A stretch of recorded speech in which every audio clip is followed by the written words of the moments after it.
Years, it's the Yankees who have looked down on the American League East in the sense of the standings. Not so this year. Girardi's team is now trying to catch the red-hot Orioles. The Orioles have been on an offensive and pitching tear since the All-Star break. They have a chance to lengthen their lead. Game 1 next.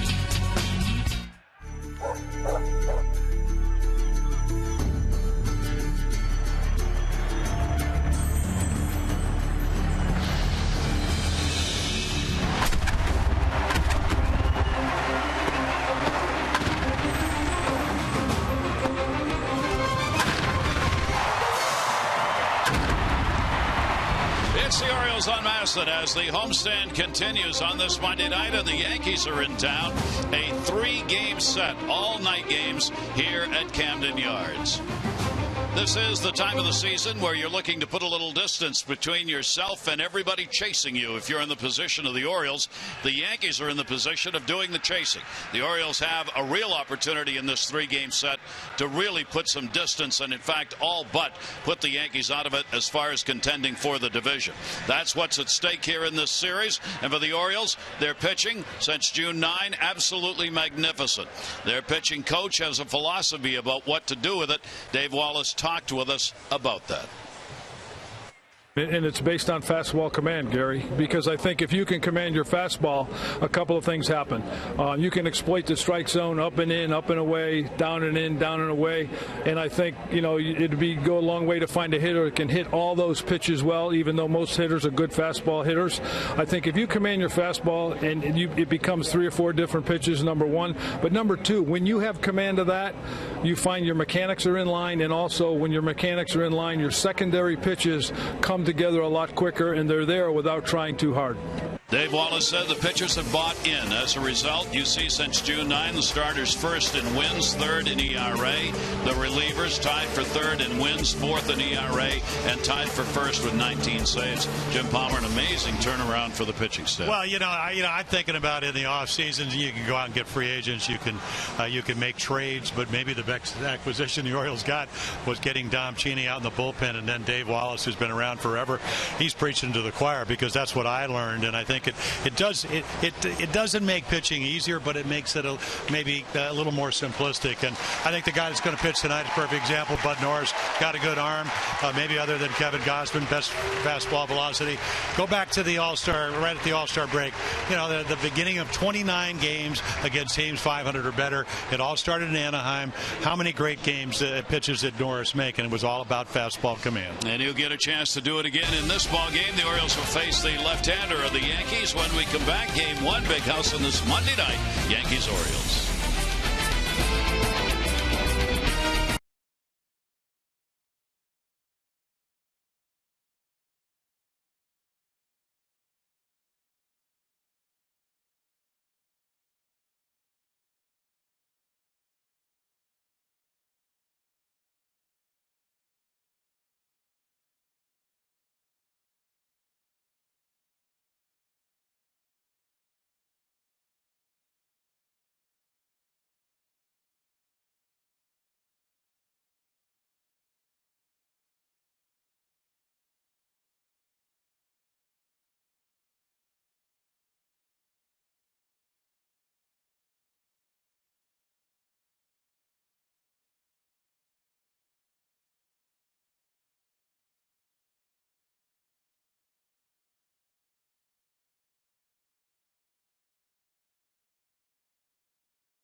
By Volvo. Test drive one today at your Volvo local dealership and experience the wonder of summer. And by AT&T, mobilizing your world. Well, let's take a look at the train game time temperature. 78 degrees. Humidity is up. There are lots of clouds around. Hopefully that rain will stay away. Visit trainsearch.com to find your local train comfort specialist dealer. It's hard to stop a train, really hard.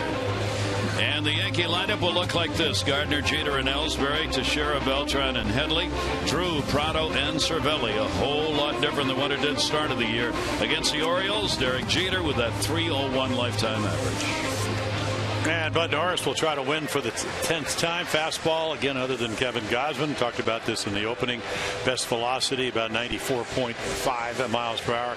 Loves his slider. They tried to get him to incorporate the changeup a little bit more, but it's kind of hovered around that 9%. And then when you look at his percentage, and that's an important part there, the other numbers, again, trying to get to 10-7 tonight. Again, the American League East, this is probably the most critical number. He's 5-1. And did beat the Yankees in his only appearance against them. So, again, 13 home runs, righties, lefties, hit him about equally. But the one thing, he loves to throw the slider.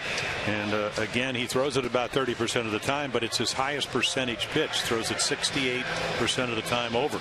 So that's a big number. That's his off-speed pitch, to at least the one he throws the most. Orioles have had success against the Yankees so far this year. The 6 wins, 3 losses. So for Buck Showalter's club, they are halfway through the 19 games that will be played here against the Yankees on the season in the division. Joe Girardi's ball club has struggled in the division. They are 2 below 500, 21-23, which is exactly where they ended up last year, 2 below 500 in the division. The Yankees are 6 games out in 3rd place in the American League East. Toronto's in 2nd, and the Orioles start the day with a 5-game lead over the Jays, who will be playing out in Seattle in a night game tonight. And we are ready to go. Gardner will stand in. Gardner, 4 for his last 17 at the plate, hitting .279. Norris's pitch to him will be up high for a ball. Yeah, the Yankees come in struggling for runs. Oh, yeah, well, they are. And of course, that's been pretty much the complaint. But on the road, and there's a big difference, 4.42 at home, under about a rank 3.6. So they're a little bit better. And, you always talk about Yankee Stadium, at least new Yankee Stadium, as being a hitter's haven. And, of course, Gardner, most home runs he's ever hit is 15 this year. There's a nice pitch right there, right on the fist, but he's hit 8 of those 15 on the road. Yeah, the Yankees have not played particularly well at home. They've been a better ball club on the road. They're .500 at home.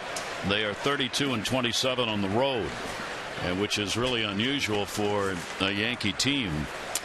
Gardner now with a 1-ball 2-strike count. Little breeze blowing out towards center or left, but not enough to, at least right now, to affect the ball hit in the air. That pitch is just going to miss as Norris. Well, yeah, Will Little doing the home plate umpiring, and you're going to find out right here, both of them. I mean, how you don't get that pitch is beyond. Now, obviously, Norris is going to do a double take. Gardner was saying, boy, I get another chance right here. I mean, those are huge pitches. And when you have young umpires, and we saw it with Gabe Morales yesterday, who had a horrible afternoon, whether the Orioles won or lost, it just wasn't good. I haven't seen him umpire well at all. It makes a big difference. And, of course, the Yankees, they want Gardner to get on, and he should have probably been back on the bench, but he isn't. 3-2 delivery on the way, and that will be fouled away. And the way it works with a guy that can steal bases and get hit home runs, Gardner, high on base percentage. He's trying to get on, and when you go 3-2 versus striking him out, or even at 2-2, maybe you got to get a little bit more of the plate, and he becomes a better hitter. Gardner hitting only .212 against the Orioles this year. 1 home run, a couple of RBIs to center field. Jones was in. He's got a long run, and he can't get it. That'll go all the way to the wall. Gardner's thinking about 3. Makes the turn. Is the relay throw. It's coming all the way to third. Not in time. As Jones aired it out over the cutoff men, trying to get the out at third base, and Gardner starts out with a triple. Adam Jones is a very good center fielder, but the toughest play is the ball that's kind of hit at you on the line, and then all of a sudden, if you don't take the perfect angle, and again, it's not a bad angle, it's just that the ball was hit so hard, sometimes you don't get a read on it. And this is what Gardner's thinking about. Didn't hit the cutoff, man. Probably would have been close if he did. So that is going to be triple number 7 for Gardner. He is tied for second. Rios of Texas has got 8 triples, and the Yankees get a man to third base in a hurry. That will bring up Derek Jeter. Jeter with an 0 for 2 off Norris. The infield will stay back, and Jeter gets a chance for the RBI here in the first inning of the ball game. Yeah, I think the Yankees probably looked at the press notes, saw that 46 and 10 when scoring first. Best number in the major leagues is what the Orioles do, and they want to get on the board. For Jeter, 237 so far this month, but very good overall on the season. And Derek to take the pitch inside for a ball. For Jeter, with runners in scoring position this year, hitting 277. The Yankees as a team well below that at 252. They are 9th in the league with runners in scoring position. Gardner with that great speed. 1-1 delivery and a swing and a miss on a great pitch down and away. Well, you're pitching to a 40-year-old guy. The numbers are down. Lifetime, he's 301 with runners in scoring position. And that's an amazing number, 311 lifetime batting average. And unless he hits it right to first or third, they're conceding the run, as they should. This is where Norris has been at his best. We've talked all year how he pitches backwards when it comes to the numbers. 1-2 delivery. Jeter will take it down low. Against Norris, opponents are hitting only 190 with runners in scoring position. You compare that to the average of 255 in the American League, and that is a substantial difference. Yeah, he's been low for about 2 months. He was a couple months ago at 165, an incredibly low number. Jeter now with a 2-ball 2-strike count. Manny Machado step behind the bag at third. Jeter roller, runner coming. No play at the plate. Throw to first, and just got him. So Jeter will pick up the RBI on the roller down to third. Gardner was going on contact, and the Yankees get a 1-0 lead. Yeah, real good read by Gardner, and a nice play by Machado. Cruz and left, Jones, Markakis. Jones and Markakis the Gold Glovers. Machado won the Platinum Gold Glove. Flaherty with the thumb injury to Hardy at shortstop, second straight game. Scope, Pierce, and then the rookie Caleb Joseph doing the catching. J.J. Hardy's got the thumb that was injured in a play at the plate a couple of games ago. He is day-to-day at this point. Cannot grip the bat properly in order to be able to swing as far as Buck Showalter is concerned, so they want to rest it. He wants to play, as he always would. But the Orioles will be without Hardy. X-ray today. And they hope it'll feel better enough so that they won't have to go any further with a medical on it.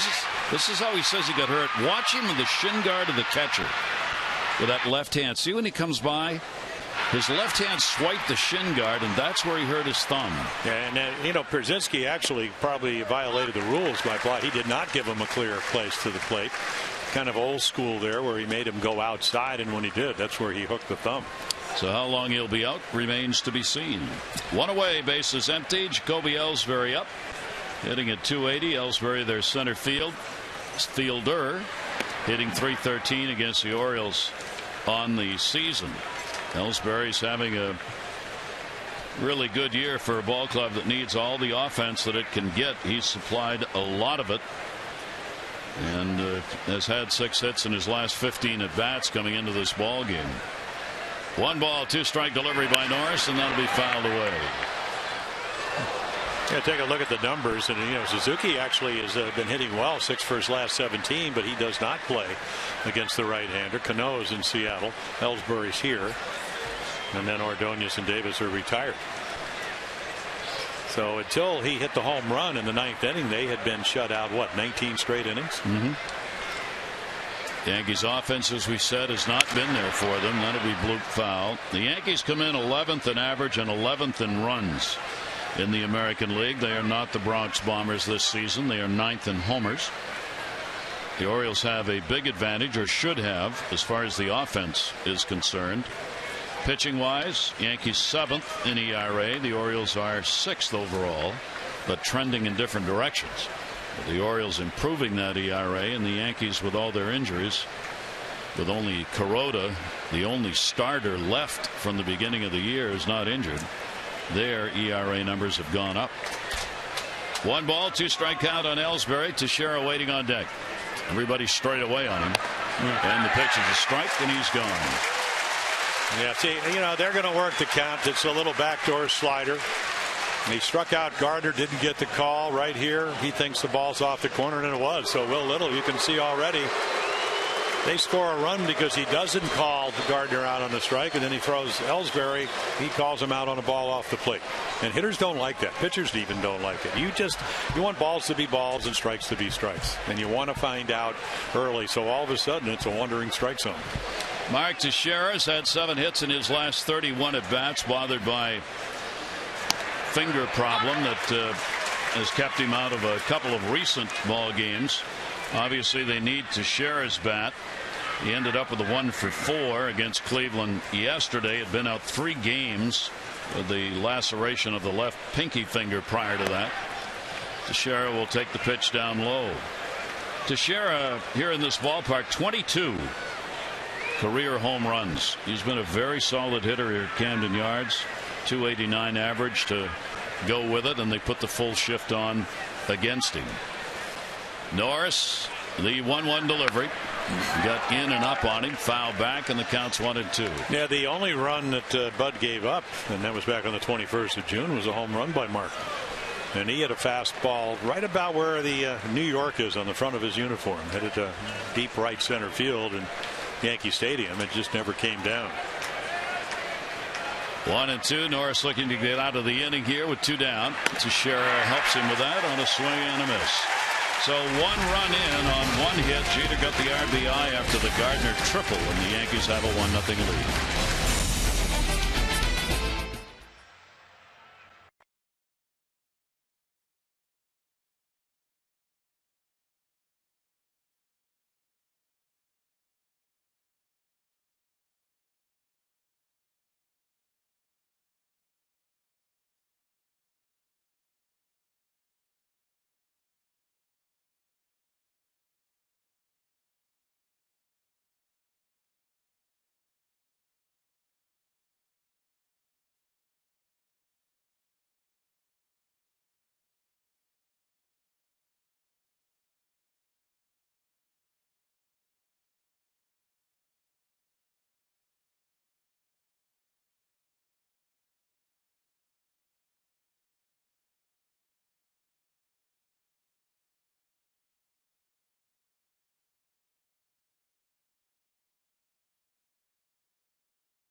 It's online only at Southwest.com. Marquez, Machado, and Jones, Cruz, Young, and Pierce, Joseph, Flaherty, and Scope. Steve Pearce against the Yankees. Solid numbers, so he's in the lineup. Chris Davis is not. And they will face Capuano, who's will turn 36 August 19th. You can see the fastball. It's going to be around 89 miles per hour when he starts. That breaking ball, which is slider or whatever, it probably stays there, but the changeup number goes up. Since he started with the Yankees, it's almost 36% of the time. So not a hard thrower, but certainly knows how to pitch. A couple of Tommy Johns. And again, lefties hit him better than righties, even though this is a predominant right-handed hitting lineup that wears out left-handed pitching. So let's see. Get ready to hit the changeup tonight. That's going to be pretty much what the Orioles are going to have to do to have some success against Chris. Orioles, of course, improving their numbers against left-handers. They are now 18 and 15 against left-handed starters, and their batting average is now even a little better against lefties than righties, which is a dramatic improvement from the first 2 months of the season. Capuano, the 35-year-old, trying to fill in this rotation for the Yankees. Nick Markakis with a 4-game hit streak will come to the plate. Nick has faced Capuano only a couple of times, has gone 0 for 2, but Nick's had the bat going. 4 for 5 in the ball game yesterday, picking up 2 runs, RBI, and doing what he's done all season, and that's getting on in his first at bat. He singled first inning and scored in yesterday's ball game. Capuano's delivery to him, and that'll be on the outside corner for a strike. Yeah, I think he would come under the label as a finesse lefty. But again, it can certainly slow down some powerful bats if he stays out of the middle of the plate. It's pretty much what the first 2 games against the Cardinals were for the Orioles hitters, with the 22 runs and 27 hits, 9 home runs. 0-1 delivery on the way, and that's on the inside corner for a strike. Well, it will not take long for the Orioles dugout to start barking.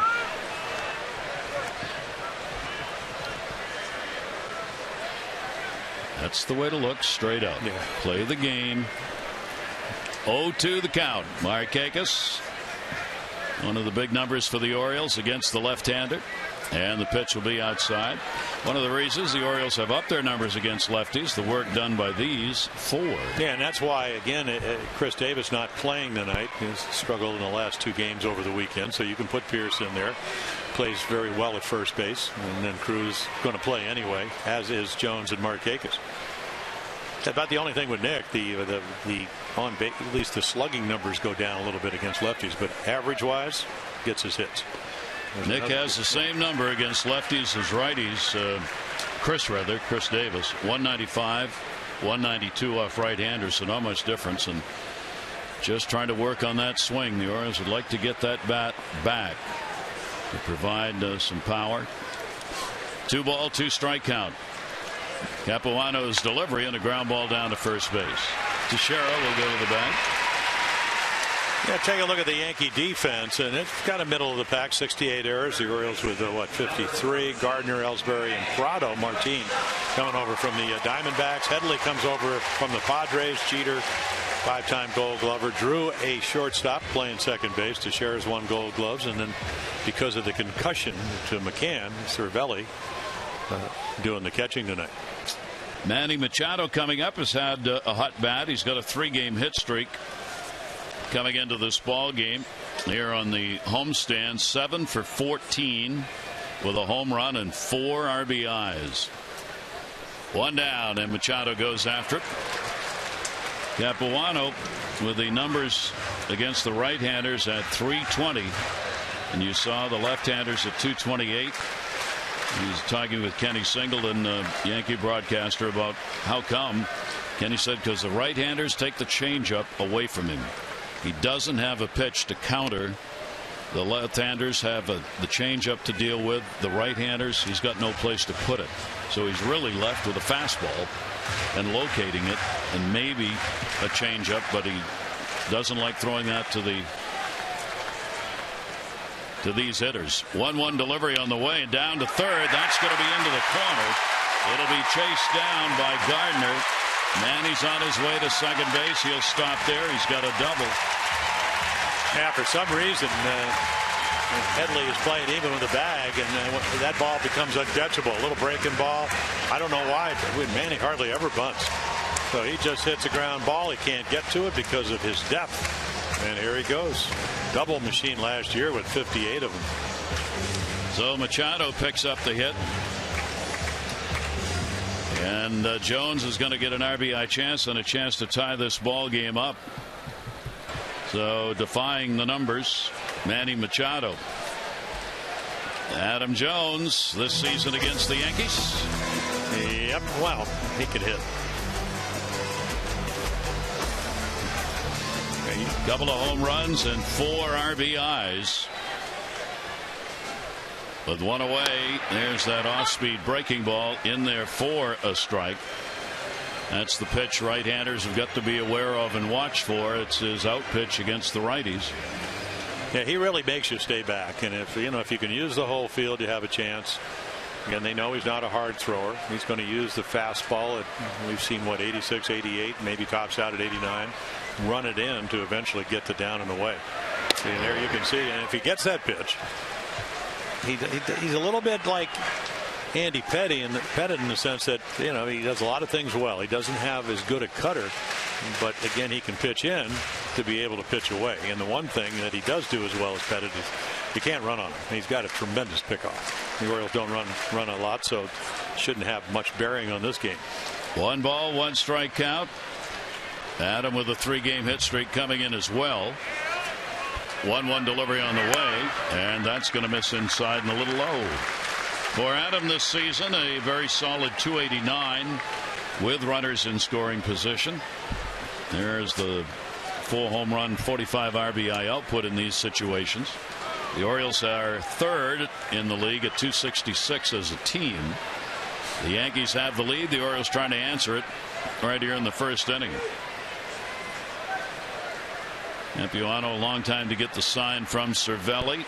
Drew holding the runner close at second. And there's that off-speed breaking ball again. And that's a tremendous changeup. Not only great location, the movement and the depth to it. It just dives away. You could see it way back in his hand. Turns it over. Like selling a car, boy. You sell it with arm speed. And, of course, the bonus is the location and movement. And that's the pitch he doesn't have for the hitters on the other side of the plate. Yeah, he's not in the first kind of guy. Tommy John, who had, 288 games. Everybody put the right-handers in there. He had trouble getting lefties out. Yep. 2 ball, 2 strike count. Machado off second. Capuano with a look back. Jones, and he swung and missed. He's going to reach base. On a pitch in the dirt, the Orioles get a break. It's a strikeout, but on the wild pitch, he goes down to second. Down to first, rather, and down to third goes Manny Machado. Yeah, it looked like Francisco Cervelli said by fault. There's another good changeup, and turn it over. Let's see. Again, I tell you what, I just think he thought the ball was going to go farther. Normally, you're going to block this ball, and if he shifts in front of it, it probably just gets by him. You get the strikeout, and you don't get the runner advancing. Orioles get both of those. So Adam with a disgusted look, but I'll tell you what, if you're going to strike out, that's the result you want. Yep. Doesn't like a good strikeout to get you on base. So the Orioles get Cruz up, runners on at first and third. No, that was a rather poor job by Cervelli. And, his manager is a former catcher, and the bench coach is a former catcher. And Girardi never won a Gold Glove, but Pena did, and that's not the way you block a ball. And as we've talked about before, there's Tony Pena. The rule is if the ball hits the dirt, it's an automatic wild pitch. But he had the glove turned the wrong way, and he knows it. Now the Orioles will try and take advantage of it. 4-game hit streak for Nelson Cruz. And the delivery to him, and that's going to be taken inside for a ball. Cruz, 7 for 34 so far in August, just hitting .206 this month. Trying to get the streak continued and up that average. The 5 for 16 during the 4-game hit streak that he has. Yankees stay back here trying to get a ground ball for 2. That one will be off the end of the bat and foul. Well, more bad injury news today for a club battling for the postseason. It's devastating. Pittsburgh Pirates have lost Andrew McCutchen to the 15-day DL. He has fractured ribs. It is the first time in his career he has been on the DL. Yeah, they said he got hit by a pitch and then tried to favor it, and then the ribs convulsion fracture, something like that. But they tried to keep him off the DL, so they'll probably what do they call it? Backdated about what it seems like it's probably almost 5-6 days ago. Pirates 2.5 games out in the National League Central, but in 3rd place with the Cardinals 2 games behind Milwaukee. Nelson Cruz, 1 ball, 1 strike count, RBI opportunity. The Orioles down by 1. Well, it's the same thing here. He's looking for a ball to get in the air, and of course, The counter defense against that is Capuano wants to get him to hit a ground ball or strike him out and try to get him out on the front foot and keep him from doing that. 1-1 delivery, foul tipped into the mitt. And a 1-ball 2-strike count. So Gary, you have hitters coming back to the bench when a guy's throwing 89, made a perfect pitch up and away, but the changeup, it's already in everybody's mind. So it seems like that fastball at 89 is more like 98. Because you have to, in the back of your mind, at least especially now with 2 strikes, you have to look for both. Before that, you have an option. You can look soft, you can look hard. Now, you just got to protect. 1-2 the count. A look over to Jones at first. Delivery on the way, looped in the air. That should fall. No, it'll be handled in center Ellsbury. Run will score, and the ball game is tied. So Cruz delivers the sacrifice fly. Manny Machado advancing on the wild pitch ultimately scores, and it's 1-1. Yeah, big break right there, and Nelson Cruz has a heck of an at bat. It's a good changeup. It gets him out on his front foot. You got Ellsbury going to his right, and if you're a left-handed throwing outfielder, no possible way you can make a strong throw. So that's exactly what you practice in batting practice. Runner at third, less than 2 outs. Put something into the air. Stay out of the double play. Don't punch out. He didn't. That's 81 RBIs now for Nelson Cruz. Here is Delman Young. He is the DH in the ball game. With a runner at first base and 2 down, Young down to third, gobbled up by Headley. He'll go to second base. Drew is there for the force play. The Orioles counter, though. They get a run on a hit with 1 left on after 1-1.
Sanchez of Detroit added to the DL, and wow, he's going to be on the DL long enough that they're going to have to go through double headers without him. 2 double headers against the Twins, 1 against the White Sox.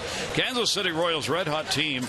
They now have the 2nd oldest roster in Major League Baseball. They've added a number of veterans, which has resulted in that. Ibanez, Scott Downs, Jason Frazier, and catcher Eric Kratz. And when the manager was told about it, Ned Yost said, "That shocked me."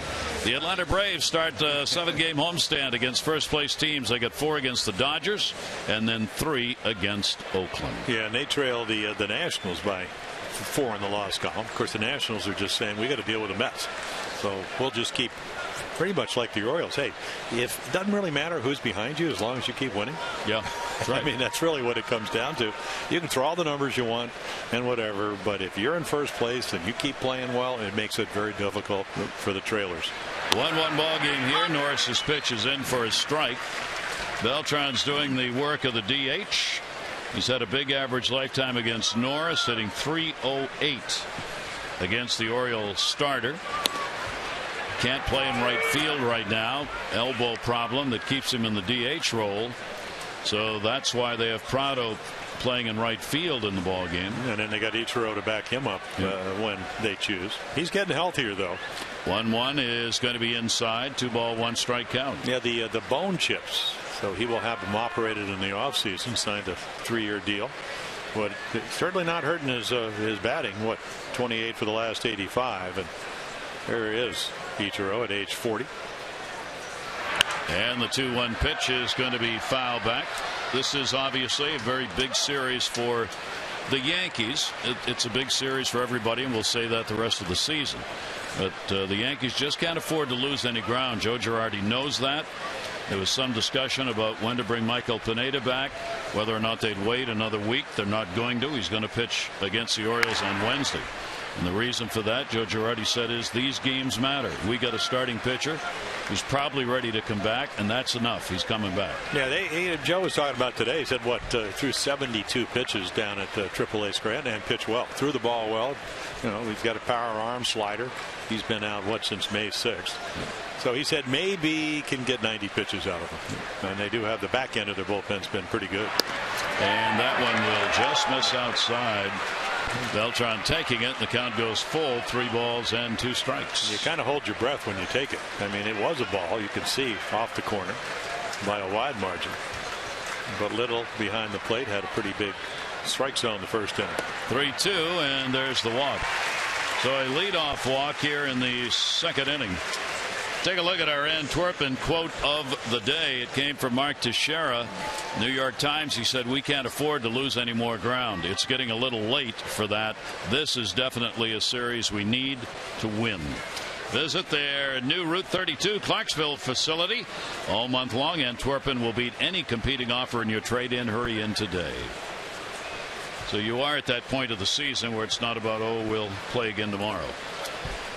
Chase Headley up, one of the additions to this team, trying to provide some offense as well as give them some defense at that third base position as the rain has started here at Camden Yards. There are showers in the forecast for tonight and rain in the forecast for all day tomorrow. Yeah, two former National Leaguers, 4 for 12 with a home run off of Norris, so they know each other. And he was acquired by the Yankees from San Diego. Solarte, their third baseman, who kept him in it for 2 months, ended up being traded in that deal. Rafael DePaula, right-handed pitcher, also went. So here is Headley now with the Yankees. 2-0 count. Runner on at first base. Beltran the lead, and into the screen, 2-1. Yeah, 3 years ago for Chase Headley, I mean, he had career high 31 home runs. We saw him in interleague play last year, and I'm sure the league adjusted a little bit, but he had gone over 50 games without an error. He is a switch hitter. He had 229 with San Diego with the 12 doubles, 7 home runs. So he gets out of a big park and comes to a smaller park, whether it's here or at home with the Yankees. Set up inside, 2-1 delivery, and that's fouled off. That'll even up the count. Yeah, I think one of the things you look at, Gary, and obviously Bud Norris knows him probably better than just about anybody because of the National League experience. He got behind him 2-0. He was late on 94. He was even later on the next fastball. So what are you going to do now? It's all right to throw him a breaking ball, but don't put it in the middle of the plate because that will speed the bat up. 19th game with the Yankees. 2-2 delivery to him. That's going to be up high. And he overthrew a slider. Overall for Headley, the National League number was 229 with San Diego, 242 so far with the Yankees. 2 home runs, 7 RBIs, and a 3-ball 2-strike count. Now the shift's on here in the infield, but at double play depth, runner goes. Ground ball to the middle where they weren't. That'll send Beltran over to third base. And even with the shift, he found a way to get it through, and Headley's on with a single. Yankees cover the corners, nobody out. Well, you're late on the fastball, so when you shift, you really get out of the way the hitter's reacting to his fastball.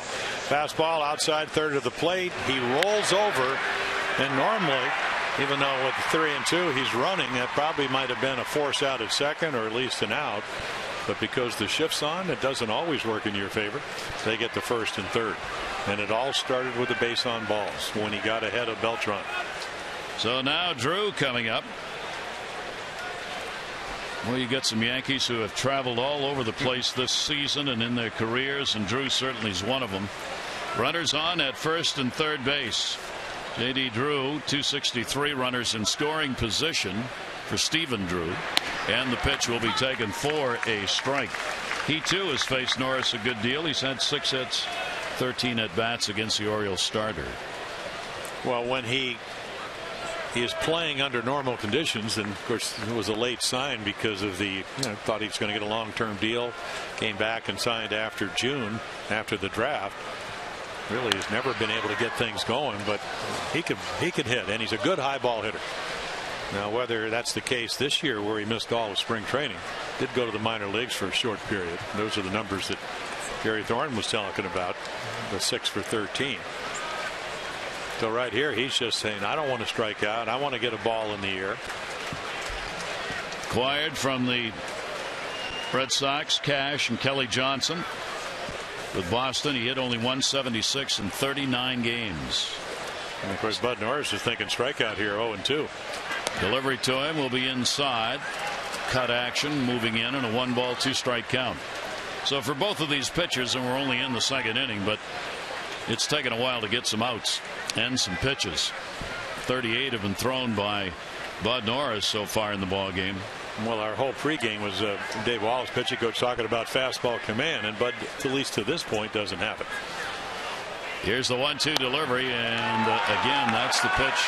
He's not getting the call he'd like to get on. 2 balls and 2 strikes. Yeah, he made a good pitch to Gardner and struck him out, but didn't get the call. He would triple and score the first run. But again, when you're a major league pitcher, muscle memory, that ball's a little off the corner. You can see it right there, the green ball forward, move it over. And that's what good pitchers can do. Not every time, but I mean, at least that's the mission. Pitching against the Yankees for only the 2nd time in his career. First time was this year, back on June the 21st. He had a great outing. Gave up 1 run, 3 hits over 5 innings. That was the game where the groin tightness flared up on him, and he had to come out of the ball game. The Orioles would ultimately win it by a score of 6-1. Third base, Beltran drew the walk. Headley got a single. He's over at first. 2-ball 2-strike count. Stephen Drew. Prado's waiting on deck. Throw over will get Headley back to the bag. Bud is coming off a 2-run, 7-hit, 5 1/3 inning performance against Toronto. His 5th straight win against an American League East team. Trying to make it 6 in a row in that regard against the Yankees. That'll be down the line in left field. Cruz will chase over with everybody else, but it's in the seats. And I think right now, Caleb Joseph, again, rookie catcher, coming out. Okay, we've tried everything. We've tried fastballs away, that fastball up in the zone. We've tried to throw the cutter down and in. He fouled that off. And I think right here, the way the Orioles can score runs, you're thinking, what can I do? Maybe I can strike him out, but the last thing I want is the big inning. That's why the infield's back. Yep. He'll give up the run on the ground ball to try and get. And in the little things, Gary, you and Mike Bordy talking about the little things. That if he goes 3-2, maybe Headley will run. So so this is to me a crucial pitch. You don't want to go 3-2. You don't want them to run because you might be able to get a double play even if they do score a run. 2-2 delivery, and he went 3-2. So a 3-ball 2-strike count. Now Girardi will decide whether he wants Headley to take off from first base or not. He hasn't had a big lead. Doesn't need one here if he's just going to go on the pitch. Of course, Norris is both these pitchers, in fact, are fly ball pitchers predominantly. 3-ball 2-strike count. Runners not going, and the pitch is there. And not sending him may have saved a double play. So a strikeout number 3. Yeah, this is what he wants to. It took him a lot of pitches, and right there, I mean, I don't know what he's looking for, but his knee high in the middle of the plate. You can see Caleb reaching back across the plate, right to the middle of the plate. So another wanderer will come to the plate. This is Martin Prado. He was acquired from Arizona on the 31st of July for Pete O'Brien and cash and a player to be named later. He was playing a lot. He played 106 games with the Diamondbacks, hit .270, 17 doubles, 5 home runs, and 42 RBIs playing for Arizona. Prado had spent a lot of time with the Atlanta Braves before that. Breaking ball is in there for a strike. Prado has had joining the Yankees. He's had 6 hits, 33 at bats, 182. Extra base hits, 1 double, 1 home run, couple of RBIs. Outfield pretty much straight away on him. Prado will take it outside, and a good stop made by Joseph. Yeah, only 5 at bats, which is kind of unusual. Bud Norris, before he was traded at the deadline last year, pitching in the National League for Houston. 1 ball, 1 strike count. Yankees runners at first and third. With their offense struggling the way it is, these are the situations that they have to score on, or they're in real trouble. Runner goes. Throw down, runner not coming from third, and now they got the rundown with a runner at third base. Beltran's a runner at third, starts to go. Now they got him in a rundown. Throw to the plate, hits the helmet and goes to the screen. Oh, the Orioles had it. It hit him in the back of the head. Now another run trying to score. Flip, and they're both going to score. Beltran, the first one, the throw to the plate hit his helmet. It went to the screen, bounced away. Headley saw that, took off. He scores, and it's 3-1 Yankees. And it all starts with the inability to run the rundown the right way. Too many throws. Otherwise, Beltran's not going anywhere. Check this out. I mean, this is not what you. Great throw by Joseph. Now run it. Run. Too premature. Now all of a sudden you got Pierce, and all of a sudden it's a bad angle for Manny Machado. Does not have time because of the late throw. And then right here, I don't know who Bud's throwing it to. Machado. And there she gets 3 pretty quick runs. 2 in this inning. Wow. Horrible. Never more than two in a rundown. And the Orioles just did not do that very well, and a lot of it has to do with the fact that Steve Pierce is not your regular first baseman. 2-1 delivery on the way is a strike on the outside corner. The Orioles rarely have had their defense fail them. At that time it did, and that will really aggravate Buck Showalter with all the time they spent on those kind of plays. Well, Scope just gave it up too early. He did 2 deliveries outside. If he just runs back, he's going to be able to make 1 throw and probably get the tag. Beltran would have stayed where he is, but the minute he gets to Steve Pierce, now all of a sudden Pierce makes a heads up play because he thinks Beltran's going to go home, and all of a sudden when Manny gets it, who has a great arm, just a bad angle, and hits him in the helmet. 3 ball, 2 strike count, and that's going to be fouled away. So 2 errors are committed on that play. 1 on the throw by Machado, which is a real tough one that hit the helmet. Beltran scores on the E5, and then the error charged on Bud Norris for dropping the ball at the plate, feeling there would have been a play had he caught it. So that's how the second run scores. 3-2 delivery to Prado and a grounded to the middle, and that's going to be a base hit. So Prado worked the count full and then gets a 4-hopper up the middle for a single. Well, he is a .290 lifetime hitter, and at the end of the day he gets a slider in the middle of the plate and hits it right back where Bud Norris threw it from. And that's the kind of hitter he is. That's amazing. They get 2 runs and you never even had to put a ball in play. Nope. Just a lot of activity with everybody moving. And the Orioles get charged with 2 errors on the play. Unfortunate for the Yankees that that ball wasn't touched up by somebody inadvertently after it bounced back towards the plate. Lots of times that'll the on deck batter or somebody or the hitter will figure the play's over and touch the baseball. That didn't happen. It just kept rolling, and the runners kept running. Here's Francisco Cervelli, runner on at first. That'll be inside to him, batting 9th. 3 hits in his last 13 at bats. McCann, of course, is on the 7-day DL with the concussion, and the hope being, of course, it won't have to go beyond that disabled list on Saturday. 1-0 delivery. Cervelli going after 1 up high. 1-1. Yeah, so for Bud Norris, who's got good stuff tonight, command a little iffy. Hey, just settle down. Somehow get out of this inning, get back on the bench. And that's not always you do. I mean, Bud's one of these kind of volatile, high energy guys. So you got to slow everything down. And 1-1's going to be up high. I just want to know how Joe Girardi knew how all that stuff was going to happen. Well, you take a real chance there, obviously, because you're liable to lose your lead runner. Yeah. I mean, you get the rundown, which looks like that's what they wanted. It was almost like it was a trick play, which we know is not the case. And, you know, Beltran has all kinds of knee operations, so not a lot of speed at third. That ball's blooped to second, off the glove. That's going to be a base hit. Prado had a hold up. He'll go to second base. Jonathan Scope a chance on it, but the genes do not allow him to be tall enough. No. And he's a big man, big boy. Dave Wallace coming out to going to try to do what I just talked about, a little slider, a nice at bat right here. I mean, he just kind of serves it that way. But again, McCann is a home run guy, 13 home runs, 11 of them at Yankee Stadium. He's got the concussion on the 7-day DL. So Dave Wallace trying to calm him down. And it doesn't get any easier with Gardner waiting in the batter's box. So the Yankees have a 3-1 lead. They've got 4 hits in the game, 2 errors.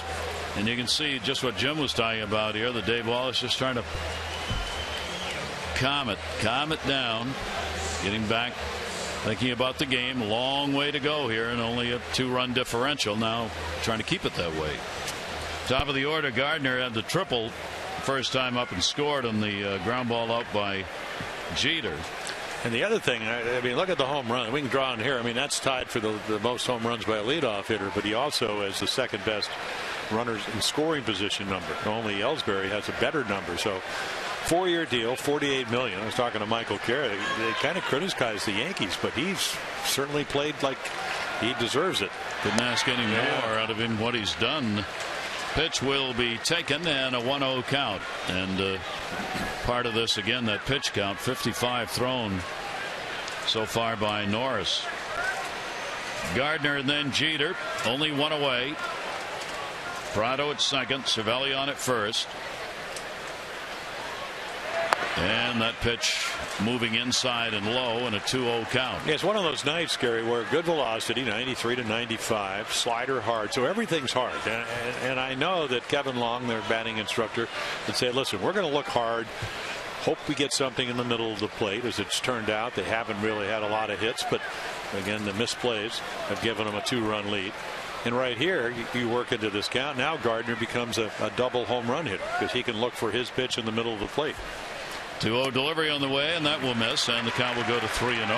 And the other part of the equation is when you know they're looking for what you have to throw, you sometimes overthrow the ball, and that's what's happening right at this point. Gardner with a .294 average with runners in scoring position. Let's see if he'll go after a pitch if he gets one he wants here. 3-0 delivery on the way, and it's a strike. He thought that might have been high. Yeah, he was ducking 3-0. 0 for 2 with runners in scoring position for the Yankees early on in the ball game. They are 9th in the league in that department. That's a nice little number right there. Only what, 180 points higher, and he's hitting ahead of the count. 3-ball 1-strike delivery, and that's going to be lashed in the air to left field. Right in front of it is Cruz. Runners go back, and Gardner is retired. So a big out for Bud Norris. Now a chance to get out of the inning with only those 2 runs scoring on the 2 errors committed. It'll bring up Jeter. Jeter picking up the RBI in his first at bat on the ground ball. Derek's certainly putting up numbers for somebody playing in his final year. That 31 runs batted in now. The .273 batting average, and of course continues to cross all kinds of record lines. Moving up on the hit list, 6th all-time now with 3,431. Pitch taken up high past Honus Wagner in that department over the weekend. Well, he only got 63 at bats last year, so he turned 40 early July, and since early June, that, I kept looking every day, 270, 271, but since then he's hit 293. So the more at bats, he's actually at age 40 getting better. 1-0 count, 1st and 2nd, and 2 down.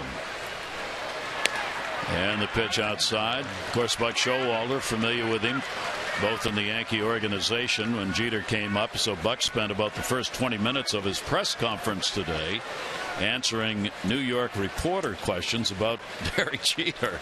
And Buck said, okay, aren't you guys coming back here later in the season? Are we going to have to do this again? Here's the 2-0 pitch on the way. Got jammed down to third base. Machado makes the play at first. And a nice settling down effort by Norris. A couple of runs scored, 3 hits, 2 big errors, and 2 left on.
Master Sergeant.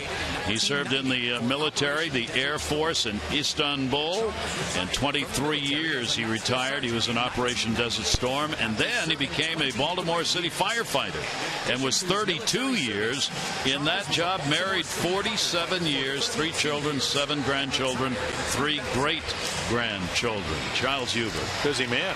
Holy moly. That's a lot of work. I'm not talking about the family, but all that time in the service and then over 30 years as a firefighter. So a couple of runs on the errors in that second inning. 2 runs, 3 hits, 2 left on base. Yankees take a 3-1 lead. We go to the bottom of the second inning. Pierce, Joseph, and Flaherty up. Yeah, the Orioles usually, I don't know, where they earned, unearned, some of them earned. They don't give out, I mean, what, 454 runs going into tonight, 432 earned, so they don't give up a whole lot of unearned runs.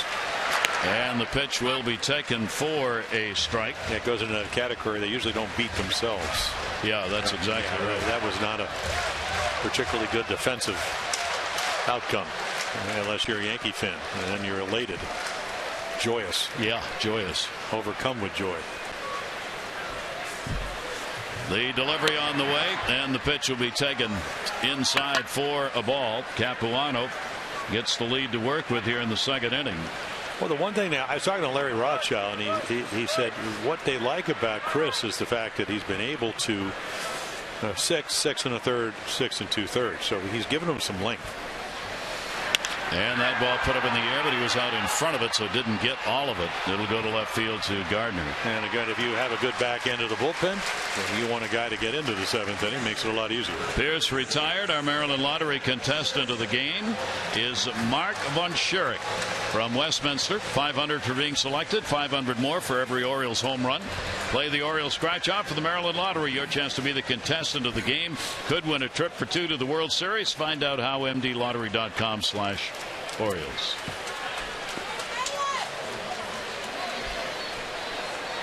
Here's Joseph.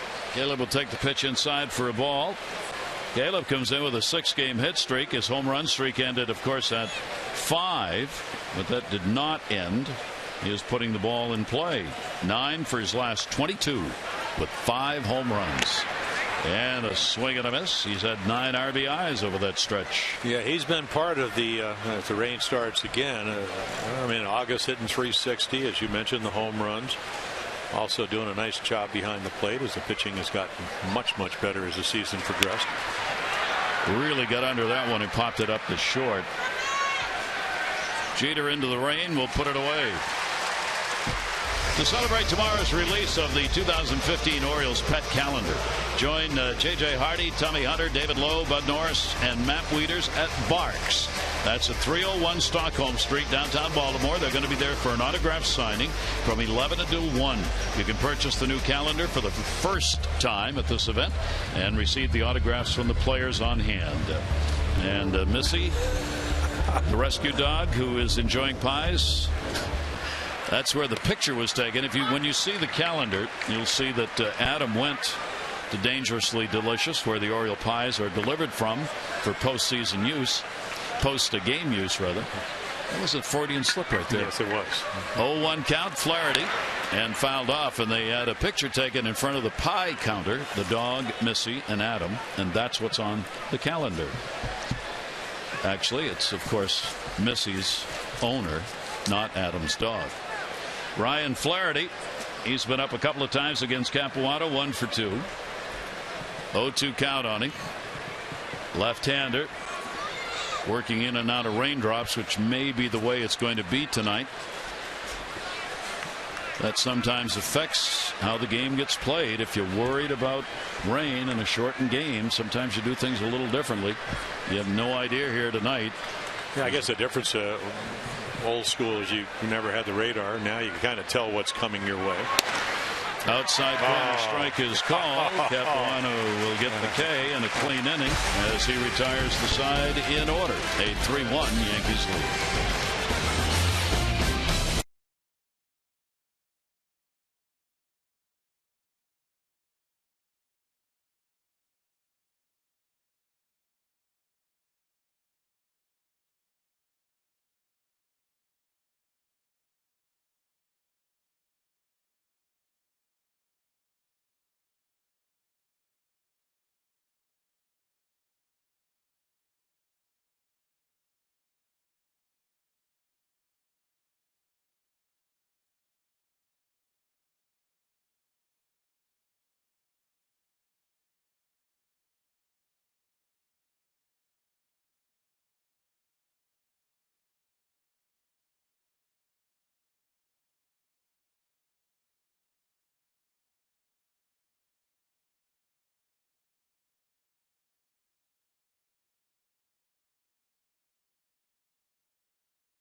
Rhythmic rhyme to them. It's the joy of any language, and Hoboken Hero fits the rhythmic rhyme.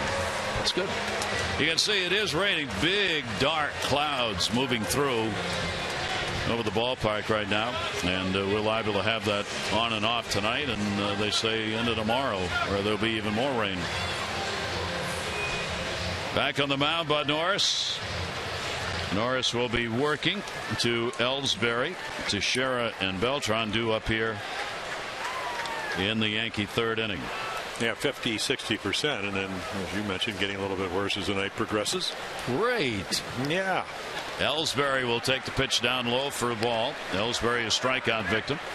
Second in stolen bases in the league coming into today's play. Well, the great thing about his ability to steal bases is that he can steal bases when he wants to, and that separates the guys that steal bases and the base stealers. Certainly when he was in a Red Sox uniform, the Orioles found that out. And Yankees are coming in having lost a couple of games to Cleveland. They have won 6 of their last 9, however. 1-1 delivery. Norris trying to tie him up inside, but well, he's not getting any pitches. I mean, he hung a slider right there, and that's not even called. Certainly a hittable slider. So again, maybe this is just Will Little's strike zone, but it's, at least for Bud, not very big. Set up away, ground ball off the end of the bat to second base. And Jonathan Schoop gets it over there for the out. 1 away. Adam Jones and Massa want to challenge you to a burger cook-off. It's part of the Care First Fan Challenge. Just tweet using hashtag #ChallengeAJ all week long for your chance to win. Care First Blue Cross Blue Shield encourages each of us to take a step towards a more active lifestyle. It's I challenge AJ. There you go. There's your hashtag. Is he going to actually cook the hamburgers? There's a check swing through the wickets, knocked down by Schoop. Nice play. Actually, I think it's Flaherty because Flaherty, of the rather, yeah. Sorry. Yeah, I mean, they're all over. They're everywhere. Teixeira's out. Well, a couple of nice plays. Schoop made a nice play by getting in front of it off the bat of Ellsbury, and then there's your shortstop right there. Go get it. And he does. A little sliding catch. Ryan Flaherty, the Orioles didn't win yesterday, but he played very nicely. And Bud Norris must know something that I don't. I was always taught, put the glove down. He just lets it go, and the shortstop picks it. And the shift works again. Yeah. So 2 down, and here's Beltran. And the pitch taken outside. Now, he's about 2-3 inches off of his release point tonight. Yeah, a good fastball, except it's not a good fastball because it's 3 inches outside, and we've seen that time and time. Beltran drew a walk and scored in the second inning. He'll foul that one away. This has got to be Adam Jones' week to challenge. He's already challenged Buck Showalter with the ALS Lou Gehrig's disease challenge. Showalter's got to take a bucket of ice water over his head at some point here in the next couple of days. Did he do it today? Well, he's got it done. And $1,000 goes to the Lou Gehrig disease fund. Both from Adam and from Buck. Really? Yep. Ground ball to second base. Ooh-ah. Under the glove of Jonathan Schoop. He'll handle most of those. The next time he probably will be in front of it and not side saddling it. Now, I don't know if he had time. He was probably thinking, let's see, I'm probably going to get married. I'm going to have children, so I better stay off to the side. I mean, this ball hit really hard, but you're right. It's usually a ball that he catches. I don't know. That entire thought process happened there from the time the ball left the bat? It would for me. Very good. Yeah. You're the player. I would know those things. Well, I don't know about that. I never played second base, but you had some shots back at the mountain. Oh, did I ever? Yeah. Throw it and duck. I had those nights. Here is Chase Headley. That's usually what you yell from the bench. You know, when a guy's really getting hit. Throw it and duck. Well, we're happy to say Jonathan Schoop's family's still intact whenever future family gets to happen. Exactly. Headley with a 1-0 count and 2 down. Beltran on at first base. That's hit number 5 for the Yankees. Headley a single and a run scored. That'll miss outside. Count 2-0, and the Oriole bullpen is going to get some activity before this game's over. 72 pitches thrown with 2 down here in the 3rd inning. Yeah, you know, I was looking at the on-base percentage, and, you know, the Yankees are usually up there right with the Red Sox, you know, 330, 335. Of course, Red Sox is down because they're not scoring a lot of runs. This year, they're right with the Orioles, and they're not where they want to be. That's a shift, hits the umpire, but it's foul. Now, see, he did not have the thought process. He's already married and has his children. So he didn't worry about it, just let it hit him. Okay. Jerry Davis. Yeah, father of many, and he's going to, I mean, we're looking at him straddle the line. And he's looking to see if that ball went over the bag. And no, it didn't, but it did get his somewhere in the leg. It hurt. You would think it would hurt. Jerry, the veteran umpire. And he's not going to shoot. Not going to touch it, not going to look at it in the tradition of baseball. 2 ball, 1 strike count on Headley. And he went after one. It was up. 2 ball, 2 strike. 2-2 with 2 down. Yeah, good fastball. Actually, thought it was a fastball. It was a hanging slider. And he swung right through it. So Norris, chance to get out of this. 2-2. Shift on. Beltran off first base. And the delivery, and Headley will foul it back. Yeah, it's hard for him because everything is hard to get somebody out on your front foot. And you've talked about Chris Capuano all night long, maybe out a little bit because he's got the changeup. And that's why in spring training, knowing Bud's got a power arm and a lot of sliders, a lot of fastballs, maybe work on the changeup. And some games he'll throw it. He's thrown one, and that was the first pitch of this inning to Ellsbury. Other than that, everything's hard. 2-2 count. Runner not going, and the pitch will be outside. And then he won't trust his stuff, even though it looks like it's pretty good. He just wants to throw it for the corner. It's not going to the corner, and that's why the pitch count is where it is. This is the 6th 3-2 count that Norris has had in the ball game. 3-ball 2-strike count, 2 down. And that'll be fouled back. Do it again. Runner going. Beltran will make his way back to first base. Well, as a pitcher, you always want to try to do it as efficiently as you can. I mean, sometimes if you have good stuff, you're going to get swinging and miss and foul balls and things like that. But the other side of that coin is, if you ask most pitchers, I don't want them to see a lot of my pitches. They can time the movement, the speed, and whatever. So the more you throw it, sometimes it makes it easier for them to get on it. 3-2, and he gets him. So Norris will get his 4th strikeout. No runs on 1 hit, no errors, 1 left on base. Bottom of the 3rd coming.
University of Maryland University College, Mark Belanger, 8-time Gold Glove winner, 17 years at shortstop with the Orioles. Before Cal, it was the Blade. Franchise marks, 5,724 assists, over 2,900 putouts, played in 1,898 career games, All-Star 76, and a part of that Birds championship team 1970. Mark Belanger.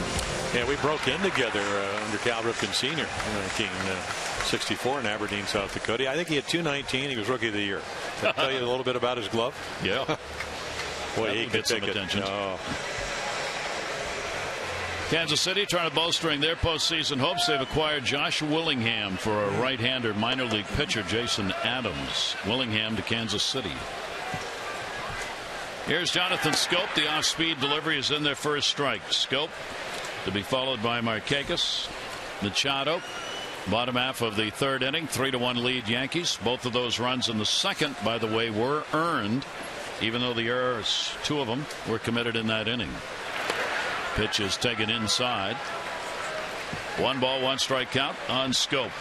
Yeah, he almost uses his fastball. Not that he can't get you out with it, but to get to the secondary pitches. Look at those numbers.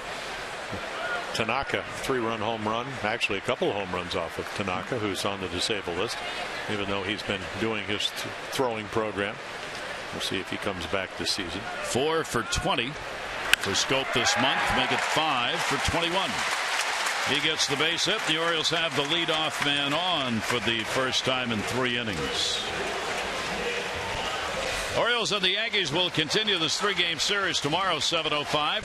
Ollie's Bargain Night, presented by Ollie's Bargain Outlet. Every Tuesday home game all year. Upper reserve seats only $9. Help paint the park orange. Big series. For tickets, Orioles.com or 888-848-BIRD.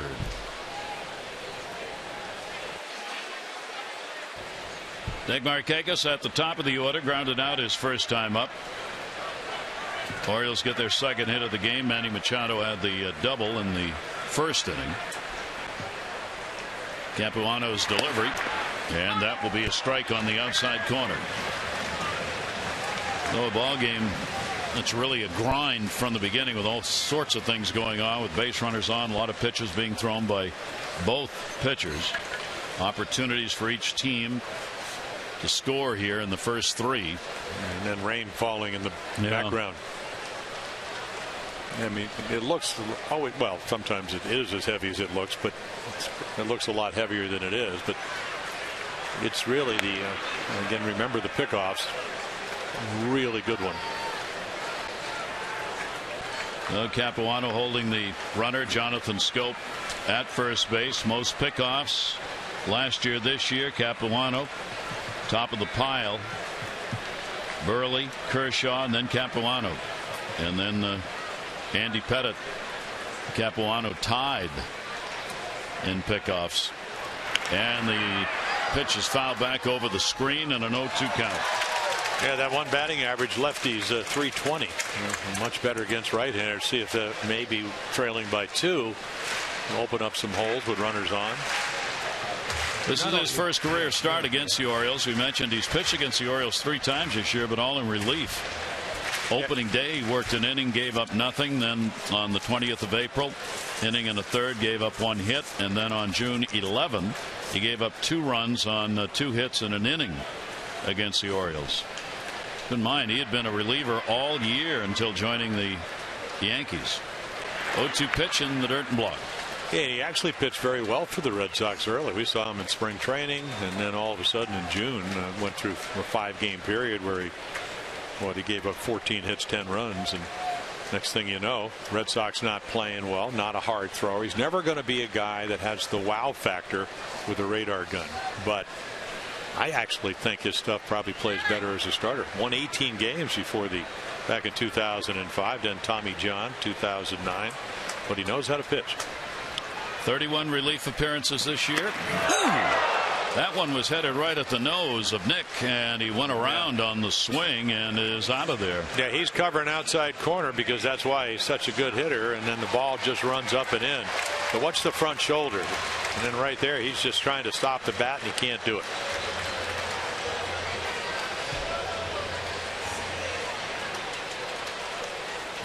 Pretty well situated pitch up and in.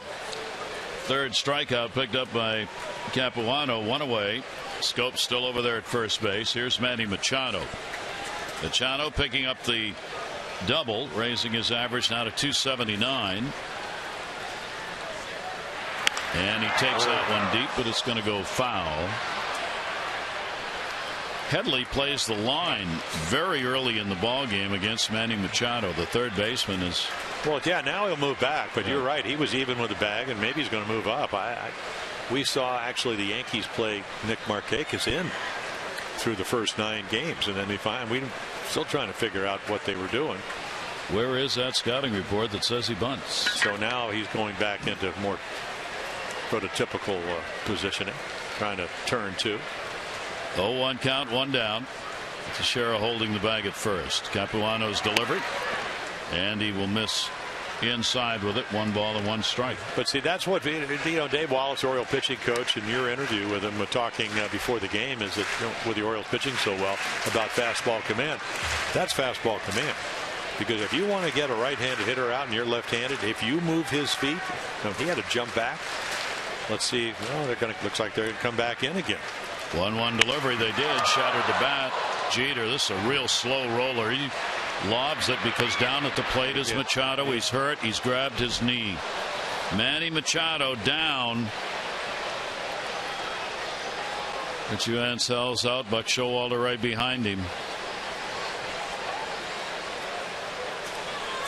Yikes. They're hoping he hyperextended it.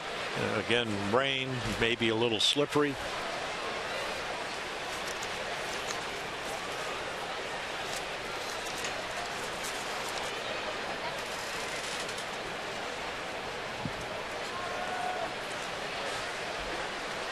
Again, the knee he hurt last year and missed the first 26, 28 games was the other knee.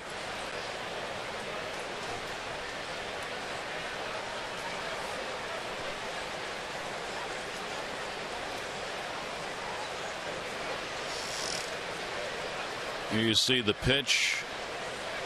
Yeah, knee just collapsed. Just collapsed on him. They're going to have to help him off the field.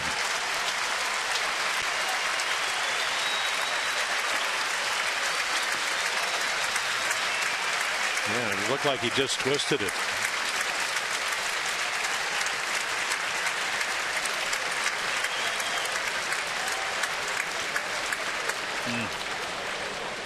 Yeah, look at the torque as, again, right there he turns and then it turns in. So I don't know if it's the ankle, the knee. Obviously that's what he's holding.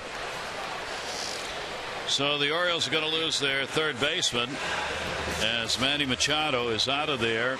He was retired on the ground ball, obviously. Jeter just kind of lobbed it over there in order to get the out. Yeah, Machado they both had to dodge the bat shark. Yeah. Down to second base, Jonathan Scope, but there are two down and Machado out.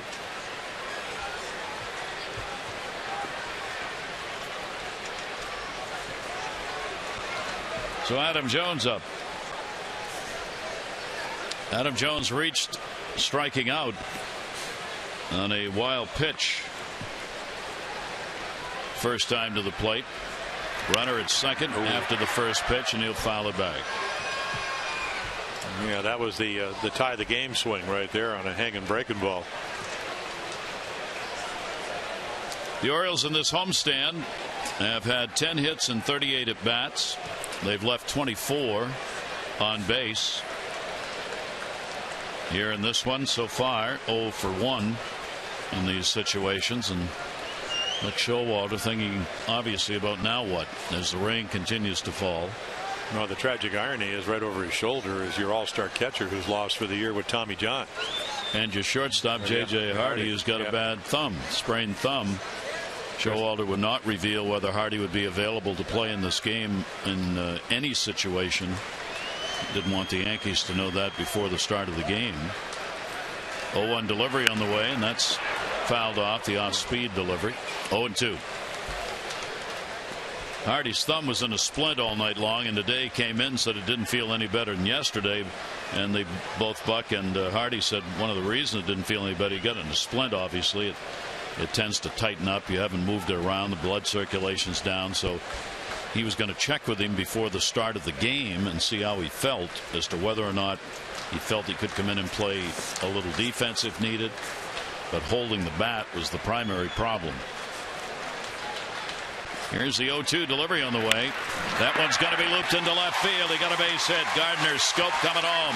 Here's the throw to the plate, cut off. RBI. Adam Jones delivers the 2-out single, and the Orioles make it a 1-run ball game. Yeah, he really makes a nice adjustment. He would strike out his first time, reach first on the wild pitch. So this time he throws him another changeup, stays back. What an adjustment. Watch him go out, stay back, and then just poke it over left field. Now Gardner's going to come in and charge it, but then he doesn't make a very strong throw. Throws it into the ground, and otherwise might have been bang bang at home plate. So the RBI with 2 away, picked up by Adam Jones, makes it a 3-2 ball game. Adams got his 71st run batted into the season. Now with 2 down, Cruz coming up. Cruz getting the start in left. He's added an RBI, picking up a sacrifice fly in the ball game. Nelson is now 5th in the league in runs batted in. And he still is 2nd in home runs. Abreu with the 31 and Cruz now with 30 on the year. 2 down, a 1-0 count. Nick Showalter discussing with his staff now what they want to do. It could be Chris Davis playing third. We've seen him do that on occasion. Thought he was going to get the night off. Davis will probably move into the infield. Timeout asked for, just as Capuano was going to deliver. Yeah, the one thing I noticed about Nelson Cruz, Jim Presley, the hitting instructor, saying, well, just, again, a lot of at bats, maybe got a little tired, but he looked over the weekend getting the foot. For him, he comes out of the Texas organization. It was all about that little toe tap. Watch that left foot. Watch him try to get the foot down, and you get it down early. You can let the ball travel a little bit. Cruz will pop it up in the air. Long run for everybody. Foul territory and a dive and no play. Almost Prado. Martin Prado. He had to run 5 miles to even get close to that one. Yeah, he said, I never had to do this when I was playing in Atlanta at third base. So he comes cantering in. Well, maybe trotting. Now maybe it's a sprint. And then slides. The field is wet. He was way over in the gap. As he should be. And that ball goes up and you're pitching, you're thinking, oh, that's a lot of hang time, but nobody playing there. 1 ball, 1 strike count on Cruz.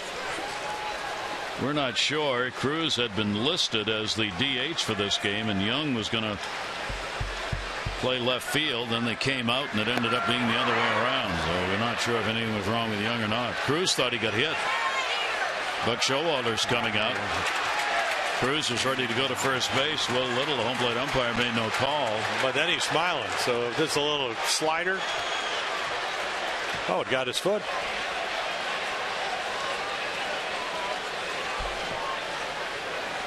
Maybe not.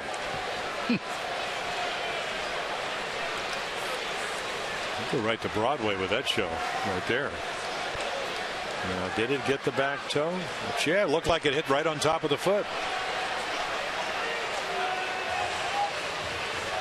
It's reviewable. Yeah. Well, I tell you what, it looked like the ball changed direction. Looked like it hit the top of the foot, at least from that one angle. So I think this is going to be a challenge.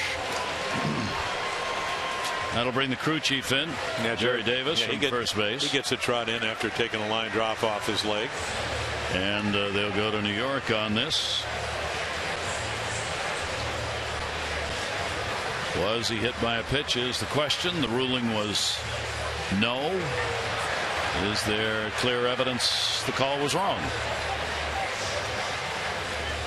Hello, Houston. Houston.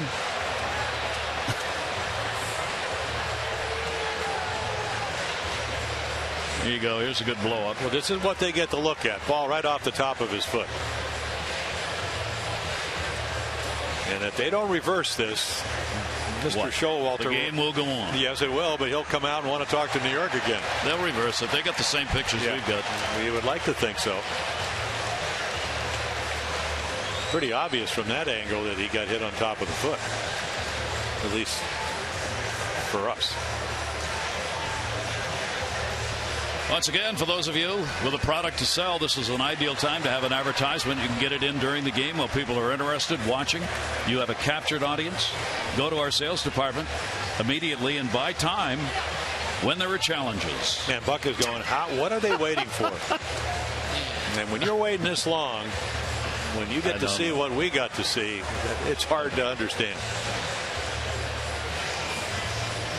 And they show it on the big screen here. That's part of the rule, of course. You have to see it in the ballpark so the fans know what's going on, at least. Well, I mean, that ball just hit his foot. Yes, it did.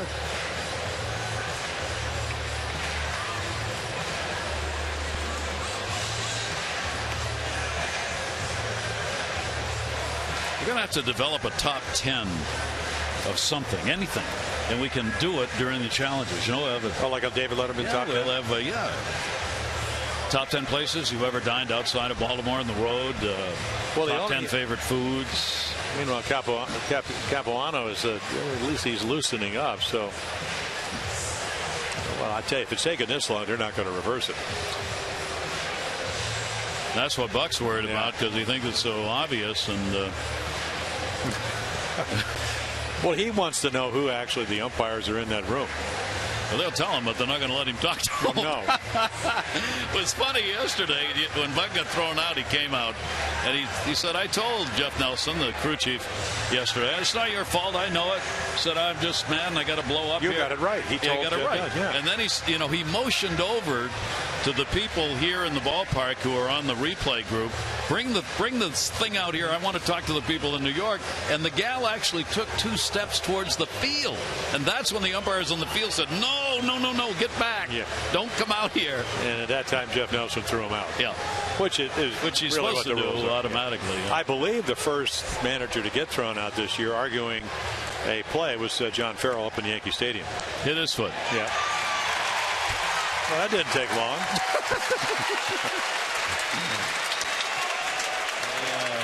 Third hit batter by Capuano this season, and that puts the Orioles now with runners at first and second base with 2 down. And an opportunity for the Orioles to get this ball game tied up or better. Here's Delman Young. Young hit into a fielder's choice his first time up. Jones goes down to second base. Cruz hit by a pitch, and Capuano waiting a long time. And the breaking ball taken inside. Delman hit into a fielder's choice his first time up. Continues his unbelievable numbers. 319 overall with 5 homers, 19 RBIs coming in. One of the reasons the Orioles DH numbers are way up there. 20 home runs, 69 RBIs out of the DH spot. And Young on a swing on that pitch down and away again. Well, you were talking, you and Mike Bordick talked over the weekend talking about the numbers of 9 for 17. He just has to pretend he's pinch hitting. That's right. 9 for 17. You can't do that in batting practice. You can't. He'll pop some up. And coming off the bench cold, which is so hard. 1-1 delivery. It'll miss the inside corner. Capuano falls behind. Young ahead on the count. 2 balls and 1 strike. He's got the hit streak going against the Yankees, and one of the reasons he's in there, he's also had a couple of hits and 3 at bats off Capuano. 2-1 count, 2 on. The Orioles have run in, and that's to second. Hit hard, but right at Drew. And that will retire the side. The Orioles will get a run on a couple of hits, no errors. 2 are left on base. The Yankees have a 3-2 lead.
In you by The Expendables 3. Hang on for one last ride. In theaters August 15th. And by Chapin Davis, providing investments that can produce income from your retirement plan. Call to learn more at 800-222-3246 or at chapindavis.com. Light rain continues to fall at Camden Yards. Chris Davis is indeed in the ball game, coming off the bench to play third, with Manny Machado going out with the knee problem, and Davis will hit in the number 2 spot straight up. So a 3-2 ball game. And an interesting one with a billion things going on. Errors, people getting hurt. Rain, couple of plays at the plate in that second inning where 2 runs scored. And Bud Norris will try and settle it in with all those pitches thrown. Richie Manziel's coming out from the clubhouse to tell Buck what he thinks is going on regarding Manny Machado. Here is Stephen Drew. Drew to lead it off. Strikeout victim his first time up. Drew will take the pitch up high for a ball. Bottom third of the order with Prado and Cervelli due up. The Yankees supplemental bio listing players who were not originally with the team is longer than their press guide. Boy, have they put some people up. 31 pitchers have been used. 12 different starters have been used, which is near the Yankee record. What, 52 players? 52 players. The record was last year with all those injuries, 56. 1-1 delivery foul. They're only getting started with the call-ups. That's right. What's their dugout going to look like come September 1? For Joe Girardi, as with Buck Showalter, neither like to have a lot of extra people hanging around. No, they keep talking about limiting, or if you can call them up, you can only have a certain amount of players playing or eligible to play that night, which makes a lot of sense to me. 1 ball, 2 strike count on Drew. Over from the Red Sox, 31-year-old, and he will step out of there. Well, if you go back to 2011 when the Orioles won 5 of the last 7, as the Red Sox went 7-20 in September, that expanded roster allowed Buck Showalter to really get his way through the lineup, and then Terry Francona up in Boston, what 2 of the 3 games did not split his lefties. So Buck could really get in, and the Orioles were pitching well. And that was one of the reasons they were able to match up well against the Red Sox. 2-2 delivery, and that'll be a swing and fouled off. And one of the things Buck Showalter was talking about the other day, call-ups aren't going to happen until the 1st of next month, but he said take a look at our schedule and see where we are going to be. There will be in Tampa Bay and Boston on the first road trip in September. And he said, you're telling me we're going to have extra players in Boston in that clubhouse? Can't do it. I mean, there's not even room for an everyday roster, much less an expanded one. 2-2 delivery, and again, that will be fouled off. Yeah, a nice little changeup. So Bud would like to have an easy inning. Came in right around 80 pitches. Now it's 84. Average pitch count per inning is 17.5, or actually 17.1. Maybe up a little bit. But again, still trying to win his 10th game, and got to figure out how to get maybe this inning and another one. 2-2 delivery on the way, and put up in the air. Right center. Jones coming over. And Adam will make the catch. Drew's retired. Those special 1954 jerseys and hats worn by the Orioles last Friday night, as well as the jerseys worn by the Orioles Hall of Famers during the 60th anniversary celebration, have been autographed, authenticated, and are available for auction at Orioles.com/auction. Proceeds benefit the Orioles Charitable Foundation. Your chance to have a great piece of history and remember a great night. Bidding closes Friday. That's Orioles.com/auction. I'm bidding on your jersey. You did? If I was a player, I would bid on the one that I played, because they hit 6 home runs. They scored, 12 runs, 15 hits. I just want to wear it. I don't care what anybody dresses like. Okay. You were talking about Britton. He still kept the socks. Yes. Well, he's given those up because he gave up the 3-run home run. First time he's given up a run in 35 in a 3rd inning. So wrong socks. Yep. It was a pretty good idea until. There's Zach. He's got the socks covered up again as he usually does. Now Darren O'Day has got the 54 socks on. And a pitch will be taken outside. Did he go? Nope. I was watching a lot of things yesterday, watching the Orioles, watching the PGA, watching the Cubs, where the Orioles will be in the end of next week, play the Rays, and they had retro uniforms on, and they had the Cubs were wearing the socks with all the high stirrups. And they were up to, really up to maybe mid-calf. It was fabulous. Like they had the Sandies on underneath? I don't know if they did. I don't know if it was just one piece sock, but it looked like the traditional, the white Sandies with the stirrups almost up to your knee. and Adam Jones still has his on. But imagine, see where you can see the white coming over the shoes. Well, when you had the stirrups, you'd actually have them cut, and you can get them higher. Yep. Especially if you had big feet. That just kind of there you go. There's a cut right there, and Prado's retired. We've seen Nick Markakis go down. I mean, it's kind of a zoom ball by Bud Norris, but it certainly works. He's trying to hold up and can't do it. Didn't mean to swing, but did.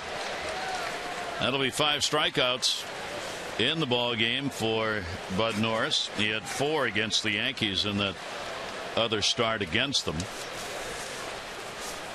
That'll bring up Francisco Cervelli. 2 down, nobody on here in the 4th inning. Cervelli a base hit his first time up.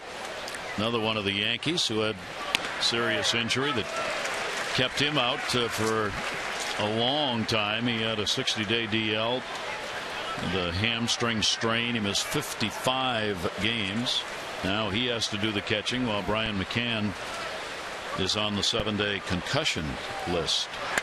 And that one fouled upstairs. Yeah, and he had the 50-game suspension last year because he was part of that biogenesis. Not much being said about that now, but of course with the arrests that were made last week in the biogenesis matter, there apparently is going to be a new list. Yeah. Whether it ever becomes public or not, we'll see, but there clearly are a new group of names. You would think it would rather be unfair if you were on that list and the other 12 or 13 got suspended and you weren't. But we'll see. We'll see. 0-2 the count. Cervelli, and he'll take the pitch outside for a ball. Justin Verlander isn't really Justin Verlander anymore. Today gave up 4 runs, 4 hits in 1 inning through 40 pitches and was taken out of the ball game. He has really struggled this year, and those who have watched, talking to scouts, not the same Verlander last year's, and maybe a winding down of a career. I don't know, but the Pirates lead the Tigers 8-1. He did have abdominal surgery in January, and apparently the same thing as Miguel Cabrera. So they're. But we saw that last year. I mean, he struggled till the postseason. He was terrific in the postseason, but he wasn't Justin Verlander last year either. That ball to right field, right at Markakis. Markakis will put it away, and a clean 1-2-3 inning, the first that Norris has had, and the Orioles trail by 1.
In 1951, WCBS TV in New York broadcast the first Major League game in color.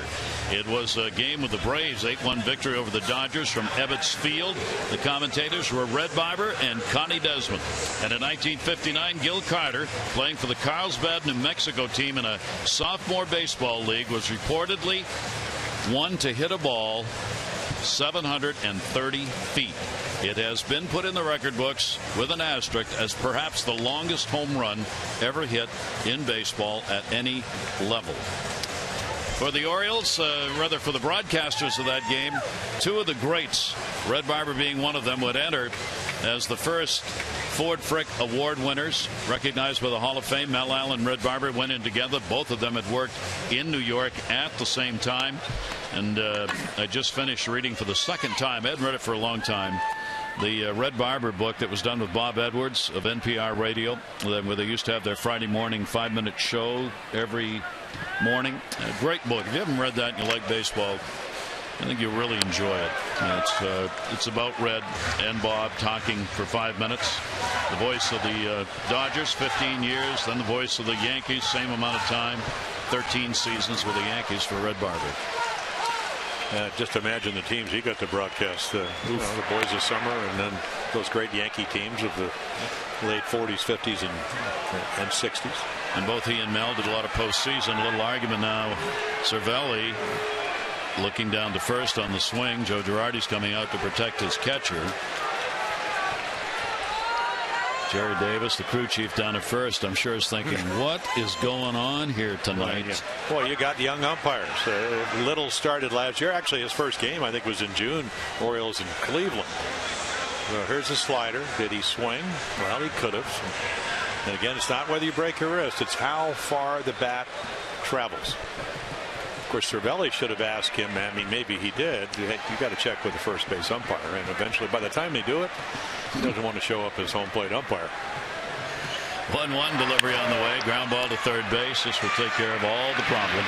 Headley makes the play, and Pierce is retired. One away here in the fourth inning. When the Orioles win, everyone wins, and all season long, when the Orioles win and score 5 or more, you get 50% off regular menu price online orders at papajohns.com. Just enter the promo code Orioles5. Better ingredients, better pizza. Papa John's valid at participating Baltimore area Papa John's. Gary Thorne, Jim Palmer with you on this Monday night. The Yankees are in for 3. Tomorrow night, Wei-Yin Chen, Shane Green. Green, a fine young pitcher. Chen's going to go after his 13th win for the Orioles. And then the return of Michael Pineda for the Yankees on Wednesday against Chris Tillman. All games in this 3-game set. 7:05 first pitch on the air. 6:30 with those extra tomorrow and Wednesday. 0-1 count. Caleb Joseph. Joseph popped out his first time up, and he'll pop that one up to back into the seats. Yeah, Shane Green, boy, he's got some power stuff. Pitched very well against the Orioles early. As a matter of fact, been pitching well. And then Chen, he's 2-3 lifetime with an ERA of almost 5 3/4 runs. So pretty big game tonight. But they're all big. Yep. You know, you're still at this point, and whether you're ahead or behind, take every game as itself. There's a good change up again. Got him. Well, that's the pit. I mean, that's the equalizer, because at the back of your mind, you know, he'll run the ball in, and hasn't thrown a ball over 89. But talk about command. That's a screwball. I mean, it's a changeup, but it acts like a screwball. It fades away out of the zone. The illusion is it's going to be on the plate, ends up off the plate. 2 down here in the fourth inning. Brian Flaherty, a strikeout victim, his first time up. Flaherty goes after it. It's it hard. Again, an atom ball, though, and Prado's over there to get it. Clean inning, 1-2-3. That's the second out of 4 where the Orioles have been set down in order. Yankees up by a run.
going on in this series. The Yankees, as we said, have been a better team on the road. You see their runs, 4.4, their ERA, while the Orioles have picked it up at home, now 32-26. The Orioles started this season out 19-21 at home. They've gone 13-5 since. Runs are coming up, ERA's going down. Yeah, and then on the road, I mean, the Yankees at home were 3.6, so you can see almost 8/10 of a run, and the Orioles at 4.86. And you have to factor in, you could tell you 22 runs in the last, 2 out of the last 3 games, and then throw 25 runs over the course of 3 games, and they're still at 3.7. So again, the pitching has been terrific, and for the, for both of these teams, they pitch well, but for the Yankees, they score a lot more, and their pitching has been pretty constant, so that's why they're better on the road. And that's why I guess maybe they feel comfortable coming in here, even though kind of when you look at the ERA for the Orioles lower here, and that's why you have a 3-2 game. Both these teams have been hitting a lot of home runs. The Orioles are still on top in the American League in homers. Gardner up and whacks that one foul. The Yankees have had home runs in 13 of their last 16. They've had 26 home runs since the All-Star break, which is second to the Orioles in homers since the All-Star game. The Orioles have 33 and the Yankees have 26. Orioles, of course, overall 147 homers. Toronto second, 138. Playable in left field. Hauled in by Cruz, and a big out to get Gardner and keep him off the base paths. Time for fans to tweet their photo using hashtag #MASSNFanPhotos for a chance to have it shown in a future broadcast. Brought to you by AT&T. Tweet. Jeter.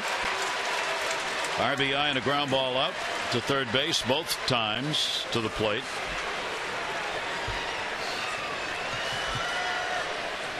For the Yankees, 3 runs, 4 hits, no errors, 3 left on. The Orioles, 2 runs, 3 hits, 3 errors, and 3 left on base. And the delivery will be taken outside for a ball.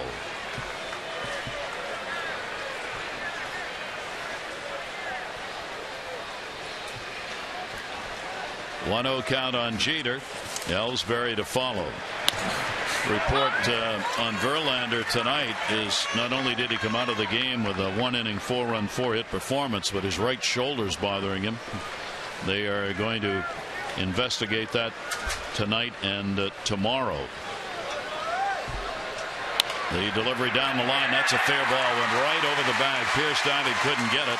Markakis will pick it up in foul territory, and Jeter's got a double here in the 5th inning. Yeah, he does not hit a lot of home runs anymore, but again, that's his 13th double, and he just kind of inside outs it. Well, how many times have we seen this? Play off the line, little inside out swing, obviously fair, right over the bag, and then kind of pool cues its way down into the corner. So Jeter gets the double. Jeter hitting only .200 against the Orioles this season, but gets himself in scoring position there. So with 1 away, the Yankees' best hitter with runners in scoring position, Jacoby Ellsbury at .299, will stand in. Brad Brock will warm up. 100 pitches. Yeah, 113 the high, so that's why the bullpen getting active. And the pitch inside for a ball. Jacoby Ellsbury and struck out and grounded out. Yankees picking up their 5th hit of the ball game, and Jeter will get a very big lead at second. They're not trying to hold him. Pitch will be outside. 2-0. Trying to get, but Showalter's trying to get Norris through the inning, so if the Orioles can get something in their half of the 5th, they'd be to his credit in just a 1-run ball game. But we use that term when we were out on the West Coast, Powder River. That's the kind of pitcher that Bud is. So he's not a finesse guy. Capuano, the other side of the coin. I mean, he's going to use his changeup. It's hard for him to back off. You can see just trying to again hit that outside corner, and then he's just been off tonight. Hasn't pitched horribly. The defense let him down. Of course, he started it with a leadoff walk in that 2-run 2nd inning. Yankees with the 0 for 4 right now. Runners in scoring position. A 3-0 count Ellsbury. And taking all the way for a strike. Bud's been very good here at home for Norris. 4 wins, 2 losses, an excellent 2.61 ERA this year. He's 6-3 at home since joining the Orioles. 3 ball, 1 strike count. Big potential run. Jeter at second. Norris with a 3-1 delivery, and that grounded to short will hold the runner at second base. Flaherty makes the play. Ellsbury is retired, and there are 2 down. Our PNC minor league report is brought to you by PNC Bank. For the achiever in you. Yeah, the young left-hander, and Tommy John out of in high school, so he wasn't drafted as high as he was. I'd say I saw him pitch in spring training. Did actually pitch a couple innings on one of our Masson games. I like him, obviously. 2-4 with a 2.95 ERA, 5 quality starts in a row, and he's still losing, not getting a lot of run support, but he can pitch. He's got a nice arm, great future. Now Teixeira, after the 2-out RBI, is struck out, grounded out. Pitch is there for a strike. Teixeira 256 with runners in scoring position, looking at the shift as he has all year. Like so many left-handers in his situation, a lot of hits have been taken away. The balls hit into the shift into shallow right field, handled by whoever happens to be playing out there. 0-1 delivery, and that will miss inside. Game with 95. Yeah, so good velocity. Well, he kind of drops the backside. Uppercut swing, especially from this side. But he lifts the ball, and he has lifted it well. Hitting only 200 against the Orioles this year. He's had 1 home run, 3 RBIs against the O's. 1 ball, 1 strike count. And Teixeira lifts that one into the infield. Shortstop Flaherty, and he's got it. No runs, 1 hit, no errors, and 1 left on base. Norris works his way through that one. Now needs some run support.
Wei-Yin Chen will take the mound against Shane Green.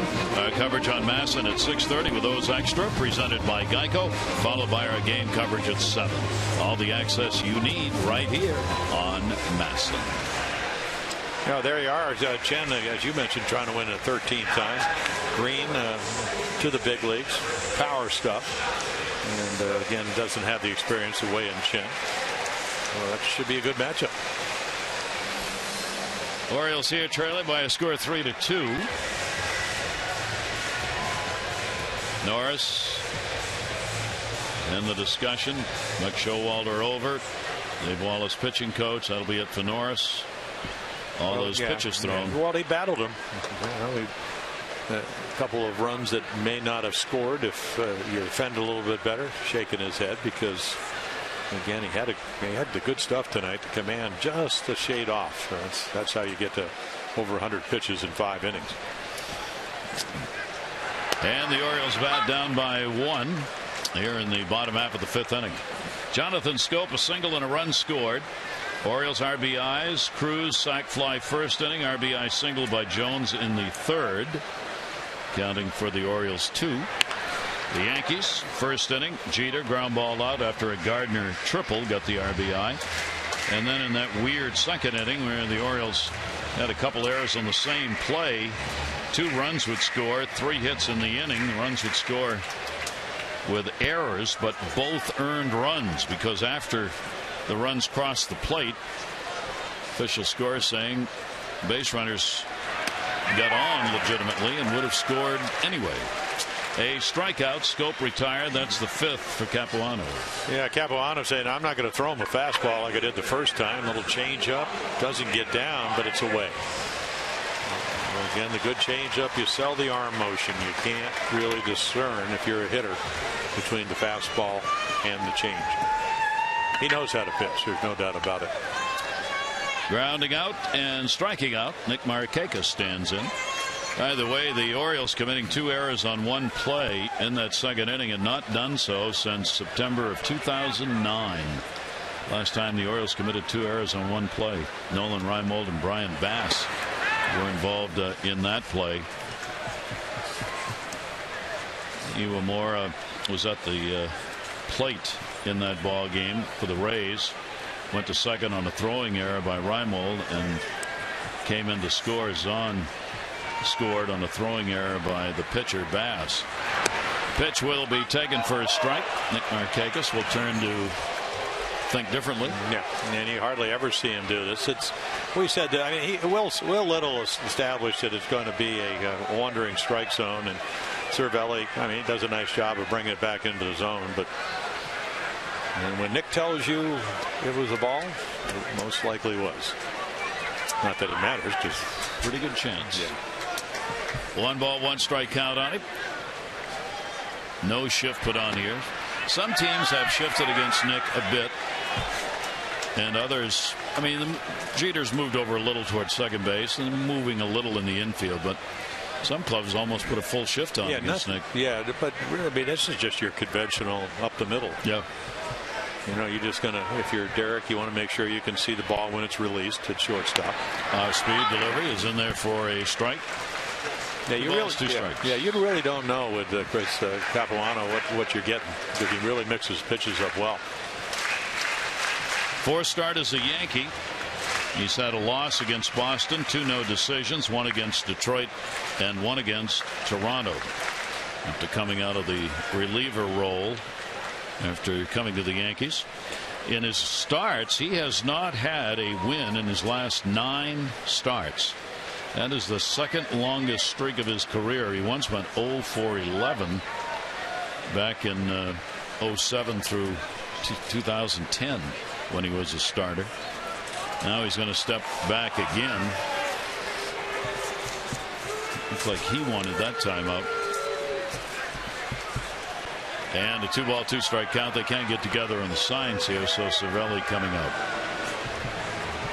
A pitcher comforting the catcher. We don't see that very often. Yeah, going back to what you were talking about, I was reading, I thought it was 18 games, but back, in 2010, not only go 0 for 11, that was over 19 starts. Yeah. Can you imagine? It's a whole season for a lot of starters. Yeah. Well, you know, you go back and look at the Yankees at 85 wins last year. The only starter with a winning record was Sabathia at 14 and 13. Even Kuroda pitched well, but he didn't get him any runs. That's going to be a base hit down the line that swung around just enough to open that hole up, and Nick took advantage of it and gets a 1-out single. 5-game hit streak. Well, this is why he's closing in on 300. As you mentioned, 4 hits yesterday. A slashing type approach, and it certainly works. This is a Derek Jeter from the left side. He just follows it, lets it travel, and then slices it by Headley at 3rd. Nice defense. They certainly played it right, otherwise it would have been a 2-bagger. So Chris Davis is going to get his first at bat. Manny Machado out injured in the last at bat that he had. in the third inning, and the knee buckled on him and had to be helped off the field. Never got out of the batter's box, and the pitch will be taken for a strike. When things like this happen, when somebody get hurt, I remember pitching against the Yankees. Thurman Munson had a collision with Davey Johnson. Duke Sims came in. I go, this is a bad omen. And I guess again, Capuano's numbers against the lefties, remember 320. So maybe he can get Chris Davis going. 0-1 count, one down, shift on. Davis, as we said, 195 off left-handers, 192 off right-handers. Getting into the lineup after expecting to spend the night on the bench, with Steve Pearce getting the start at first. Jeter over on the left side of the infield. Here's the throw over to get Nick Markakis back, keeping that double play as close as they can. So Derek finally gets to play third. Yeah. When they traded for Alex Rodriguez, the late Earl Weaver said they're moving Jeter to third. I said I don't think so. Nope. Alex went over there, but he's playing third tonight for the moment. Here's the 0-1 delivery on the way, and a big swing. Ball gets away. Runner stays. Cervelli had blocked it in the batter's box. Yeah, he comes up. I think he got a little fortunate. I thought it might have been a foul ball the way he did it. I mean, watch this. Just he bounces another breaking ball. I mean, that's not the way you block a ball. You turn your body, you turn the glove, and you actually try to center it. Will Little blocked the baseball with his shoulder. I mean, again, another little bit of a break for the Yanks. Easily, and should have been the way Cervelli did it, and the way Capuano delivered it should have been a wild pitch. Capuano has thrown a wild pitch in this game. He's got 6 on the year. An 0-2 count on Davis. 1 out. Markakis off first, being held, and the pitch will be up high. 1 ball, 2 strike count. For Capuano, in just his 4th start, he's worked 6 innings, 6 1/3, and 6 2/3.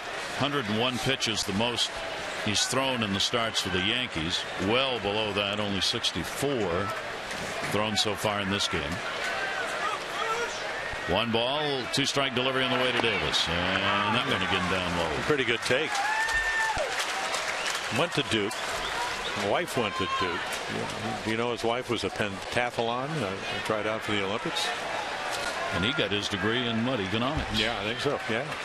Pentathlon. I never knew. What, 5 things? Fencing and running and swimming and shooting, pistol shooting. We'll keep the husband in place. Oh, yeah, right. What are you doing? Oh, I'm kind of watching the TV in the room. I'm not leaving. No. Everything's good. And if you run, she catches you. Yeah, if you right. try and swim away, she swims by you. Right. I mean, you have no chance. You just sit down and relax. I'm telling you. Perfect marriage. Do the numbers. Yeah. All right, 3 ball, 2 strike count, 1 away. And it's not just, I mean, 200, not only can she run fast, 200 meters, 3,200 cross country run. So you can't even run away from her. You can't even take the car. No. See if the runner goes here. Does not. No. And the ball in the air, deep to right field. It is way back. And goodbye. Home run. In his first at bat of the game. In a game he wasn't supposed to play in. I'm telling you. You get that feeling. I mean, the reason he wasn't playing, he's been struggling a little bit, even though he's hit some home runs, and there's another one of them. Nice to struggle and still have 21 home runs. Even more so to have 57 RBIs. But it's, at the end of the day, it's about, hey, can I make contact? Do I get a good pitch to hit? The cardinal rule of hitting. And we're going to show you that he got one of the great pitches to hit. So Capuano surrenders the home run. That'll be the first he's given up as a Yankee in the 4th of the year. I mean, a hanging slider and it's gone. I mean, this is a monumental blast. Wow. And the Orioles are on top by 1, 4-3. Adam Jones, RBI base hit, swing and a miss. I mean, take a look right here. It's just going to hover in the zone and it's gone. Good swing. Stayed behind it. The slider stings. I mean, it's kind of like the natural. They're going to hit the light tower. Except the light towers are on top of the warehouse. It's a Davis kind of home run. High, deep. Jones has picked up the single and the RBI in the 3rd inning, and that off-speed delivery swung out and missed. Mark Brunscherick, $500 on that home run, our Maryland lottery contestant. Now that's about that's the 4th home run in about 55 innings. So Capuano doesn't give them up very often. And that ignites the big crowd here at Camden Yards. A late arriving crowd tonight for some reason, but they've really filled in. Here's the 0-2 delivery, and Jones will take it up high. So the Orioles get on top for the first time in the ball game. Yankees had a run in the 1st inning. Orioles got it back. Yankees got 2 in the 2nd. Orioles made it 3-2 in the 3rd, and now 2 here in the 5th. Well, there's your home run speed at 101. That'll get it done. 1-2 delivery off the mask. Jones with a tremendous corkscrew into the ground swing. No, Chris Capuano, he's got to stay out of the middle of the plate, so he hangs the slider. There's 2 runs. The base hit by Nick Markakis, he actually made a pretty good pitch, but it was outstanding hitting. Served it the other way, and right there got a change up. Well, that's not where you want to be against Adam Jones. Jones with that .370 average against lefties coming into today's play, 3rd best in the American League. 1-2 delivery on the way. So this is a great matchup. You've got the 3rd best average against left-handers and one of the pitchers on the mound who has all kinds of problems against the left-handers but gets the right-handers. Something's got to give in the at-bat where it's Jones against Capuano.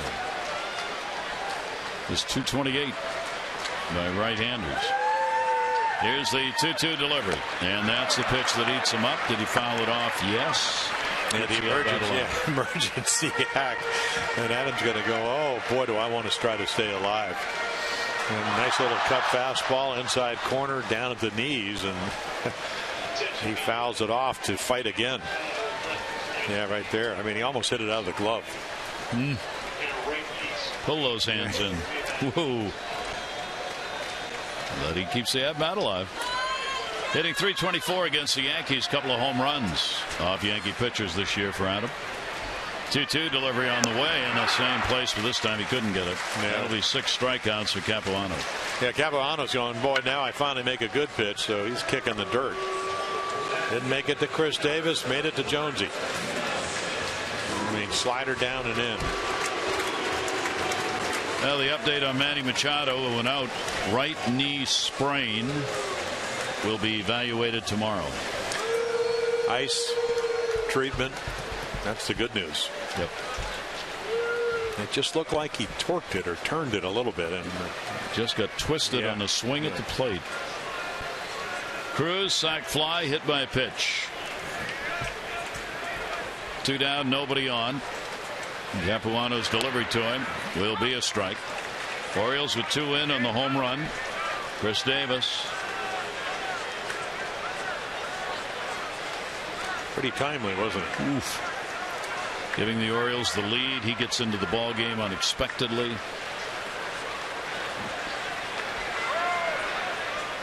Playing at third base for Machado. Here's the 0-1 delivery, and Cruz will take it inside. 1 ball, 1 strike.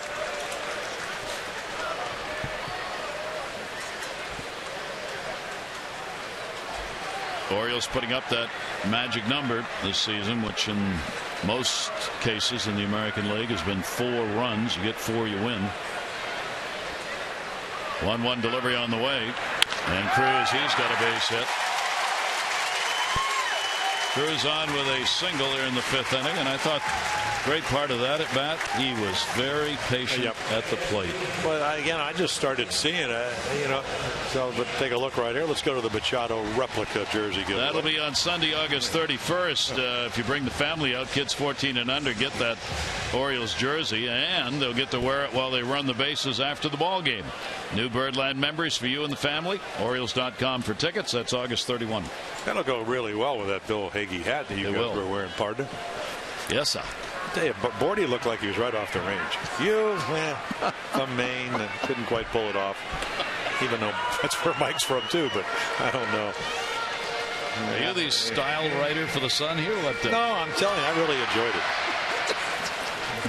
I don't know if it's because he was farther away from the camera than you were, but he looked better. All right. No offense. No, thank you so much. Always appreciate support from your broadcast partner. Yeah, well, you look like hell yesterday. Yeah, right, exactly. Actually, 2 days ago. What was it yesterday? 2 days ago. Saturday. And swinging strike. Whatever day that was. Day after the. There was a game that day. That's all we know. Yeah, and it was an afternoon game because of the ruling. I listened to every word. Every word. If it starts after 5 o'clock, it's a night game. It was started very at 4:05. strong. Yes, exactly. That's very, very good. For that, you're going to get a cowboy hat. Did you? I hope you kept an extra one.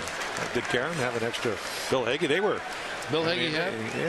Yeah. We should be able to get your status with the Orioles organization should result in your ability to come not to have one with the Bill Hagee. Okay, it's done. Want a burger from Dempsey's? Well, we could get that. The hat may be tough. Denver's pretty. How about him kissing home plate on Friday night? I didn't think he was going to be able to get up. I was a little concerned. 1-1 delivery. Delman Young fouls it away. It was a nice gesture, but he did. Well, he hopped right back up. Nah, it wasn't exactly a hop. See, he's a member of the broadcast team. You got to. When you catch for 42 years, or was it 24 years? One of those. 24 you don't hop. Yeah, you don't hop. No. Cruz on at first base, 2 down, 1 ball, 2 strike count on Young. He is grounded out, hit into a fielder's choice. Yeah, he hit that changeup right at the second baseman, Drew. Hit it well. But not much to show for it. And again, you could see because of the ability to pick off people, not a very big lead. Normally you take about a 2.5 step lead. The leads are short enough where if you took 2.5 steps, you'd be shaking hands with Wayne Kirby, the first base coach. Not going anywhere. And you're leaning right, actually left, our right. Capuano with a 1-2 delivery on the way, and he'll get him on the swinging strike. So 7 Ks, but the Orioles come through with 2 runs on 2 hits. Chris Davis, first at bat in the ball game, delivers the home run. Good for an Orioles 4-3 lead.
For the 10th time and really battled them. Early 3-1 deficit. Good fastball tonight. Maybe the command, even though there's only 1 walk, not as good as he wants. 6 strikeouts. That 1 walk did score, so he hangs around. Used his changeup as the game progressed. And I think it got some outs later on. Those are deep inside the numbers, so you can see a lot of fastballs, breaking ball, and then all the changeups came on, so a little bit less. And those are his numbers. And then our Jiffy Lube pitching change. Change is good, especially when it's your oil getting changed at Jiffy Lube. Give your vehicle relief with regular oil changes at Jiffy Lube and help stretch the life of your engine. So there you go, Brad Brock. A lot of fastballs there, 93 to 95. Nice little hard slider. And the one pitch that I didn't really see a lot in spring training, very effective changeup. So he will come in with a 1-run lead, and pretty glowing numbers for a guy in the last 2 years to get him out of the Padres organization's up and down, but as he has this year, but he's pitched well. Carlos Beltran will come to the plate. Headley and then Drew to follow. Beltran has drawn a walk and scored and picked up a single. Orioles now on top 4-3, and in fact, with Bud Norris being able to get through that 5th inning after the 1-out double by Jeter, those runs go to his credit. He's got a chance to be the winning pitcher in this ball game. The Orioles can hang on to the lead for the rest of the game. And he did it by after the 1-out double, able to get Ellsbury and Teixeira to ground out and then pop up. Brock's delivery will be taken down the line and fouled. Brad has not appeared against the Yankees this season. First time out against them. In fact, it's the first time ever that he's pitched against the Yankees. Brad Brock is among a number of the Orioles bullpen relievers who have done such tremendous work this season, just coming out and shutting teams down for the latter part of a game. They're going to be asked to do it for a long one here tonight. Down to first and a foul ball. Yeah, he can pitch multiple innings because of the slider and the changeup, and I think they get him. They make the acquisition from San Diego in spring training. Maybe good arm, but maybe not great command, and maybe moving the head a little bit. And then Dom Chidi and Dave Wallace, 2 pitching coaches, they kind of straighten that out. Worked against the Cardinals and will get a strikeout to start this one. Worked an inning against the Cardinals, had a couple of strikeouts and gave up only 1 hit. Starts out here with a K. Well, it's like being in the driveway and throwing a wiffle ball. Big slider, and a change of speed. Already threw a fastball by him at 95. Brock has gone as many as 4 innings against the Pirates in May. He worked a good 4-inning performance. Shift put on against Headley, is singled and scored, and he has struck out. The Orioles bullpen, saw an article in Sports Illustrated about the numbers for the bullpen. Batting averages on balls put in play have been exceedingly low. Tommy Hunter's at 222. Brock is at a low number with Britton. In fact, both of them this season have had marks that have been 244 for O'Day, 236 for Brock. Just amazing numbers. Balls put in play have been gobbled up. Well, the number of people tell you, well, that can be an aberration because sometimes there's a luck factor there. I think maybe the fact that there's Zach Britton. Until yesterday, he hadn't given up a run at home. How do you give up hits if you're throwing 93 to 97 with a sinker that the bottom drops out? And there's Darren O'Day. Deceptive, great defense behind him. I think that's another factor, obviously. And the biggest factor of all, I think, and was noted in the article, is defense. Yeah. The fact of the matter is the Orioles bullpen, as we've noted so often, is a ground ball pitching bullpen.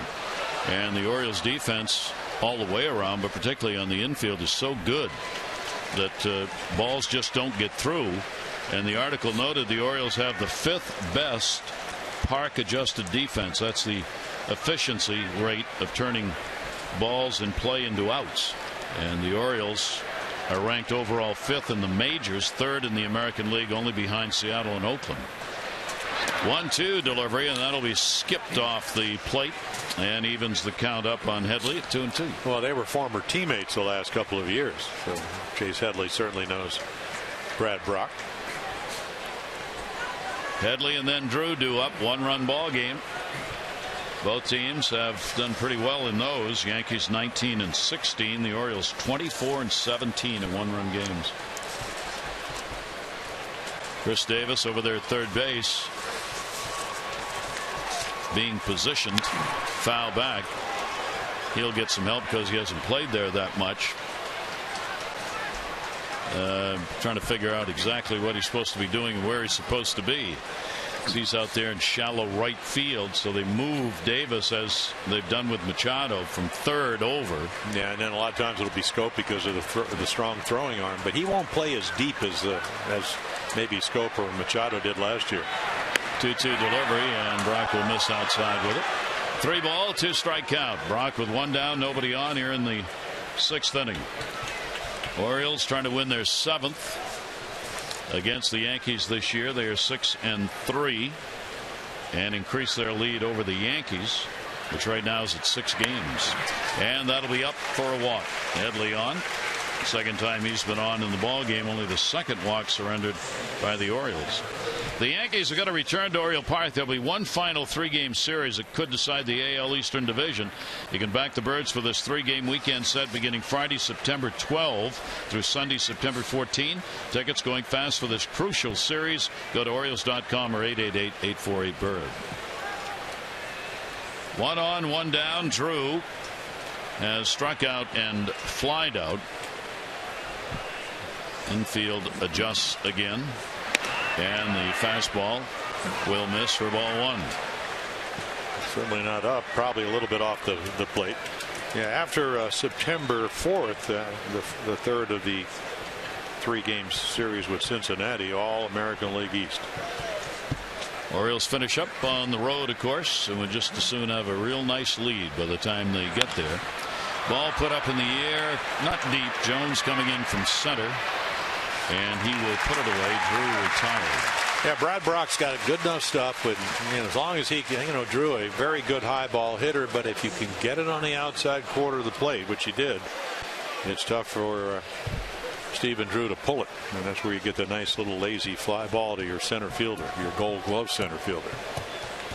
That'll bring Prado to the plate. Prado is single, and he has struck out, getting the start for the Yankees in right field in this ball game. Headley remains on at first.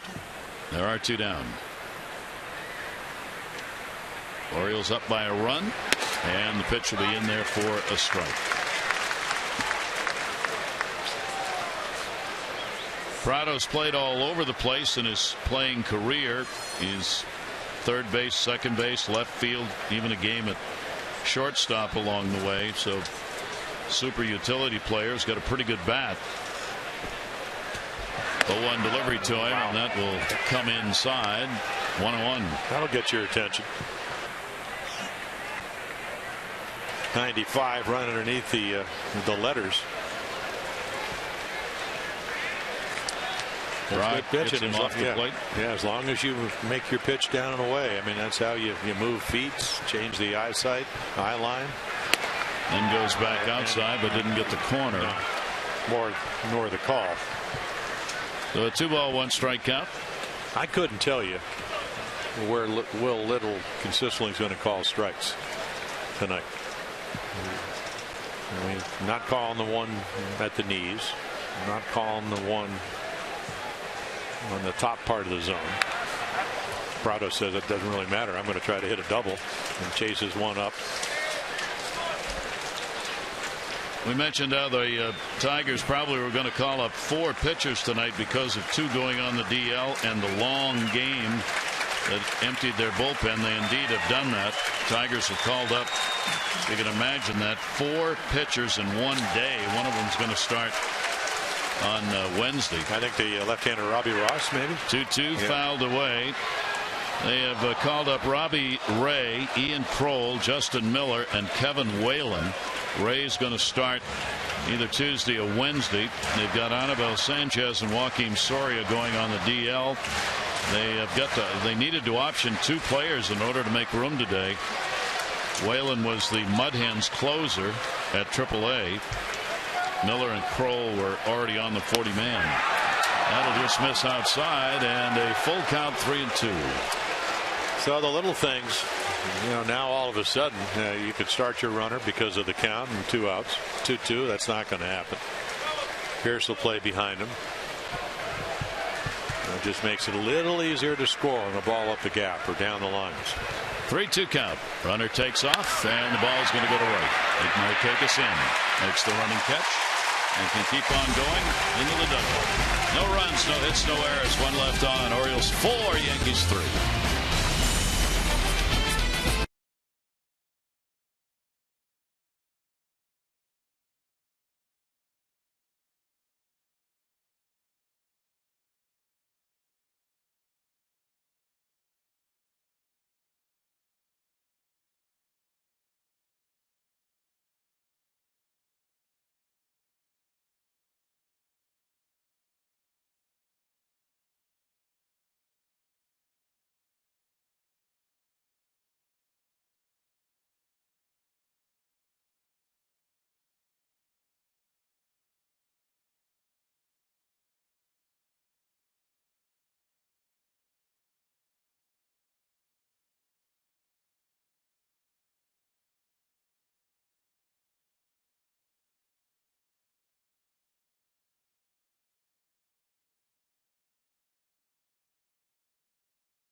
Highlights, 1-1 ball game, and all of a sudden the Yankees on a double steal. They'll get the second run.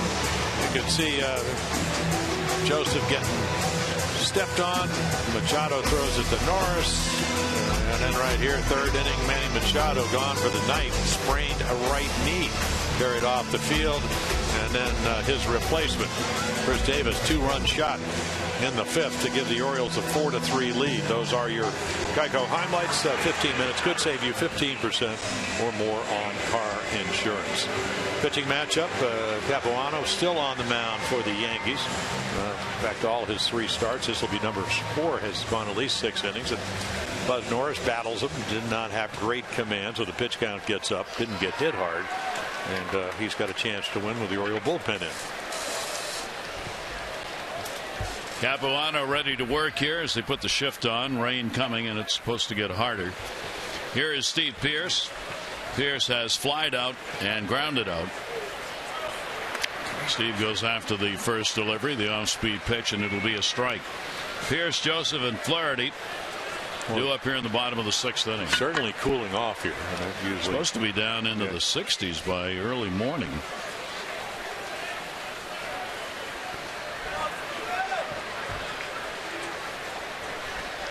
Here's the 0-1 delivery on the way, and Pearce will hit that to third. Heavy up. Good arm, and Pearce retired. 1 away. Our AT&T fan photo as promised earlier in the game. Looks like this. 3 Brookses. Number 5, number 5, number 5. There you go. Well, I got the ball through there. Yeah, Darren O'Day getting loose. Tom Cheedy, Oriole bullpen on. Coach on to looking on, and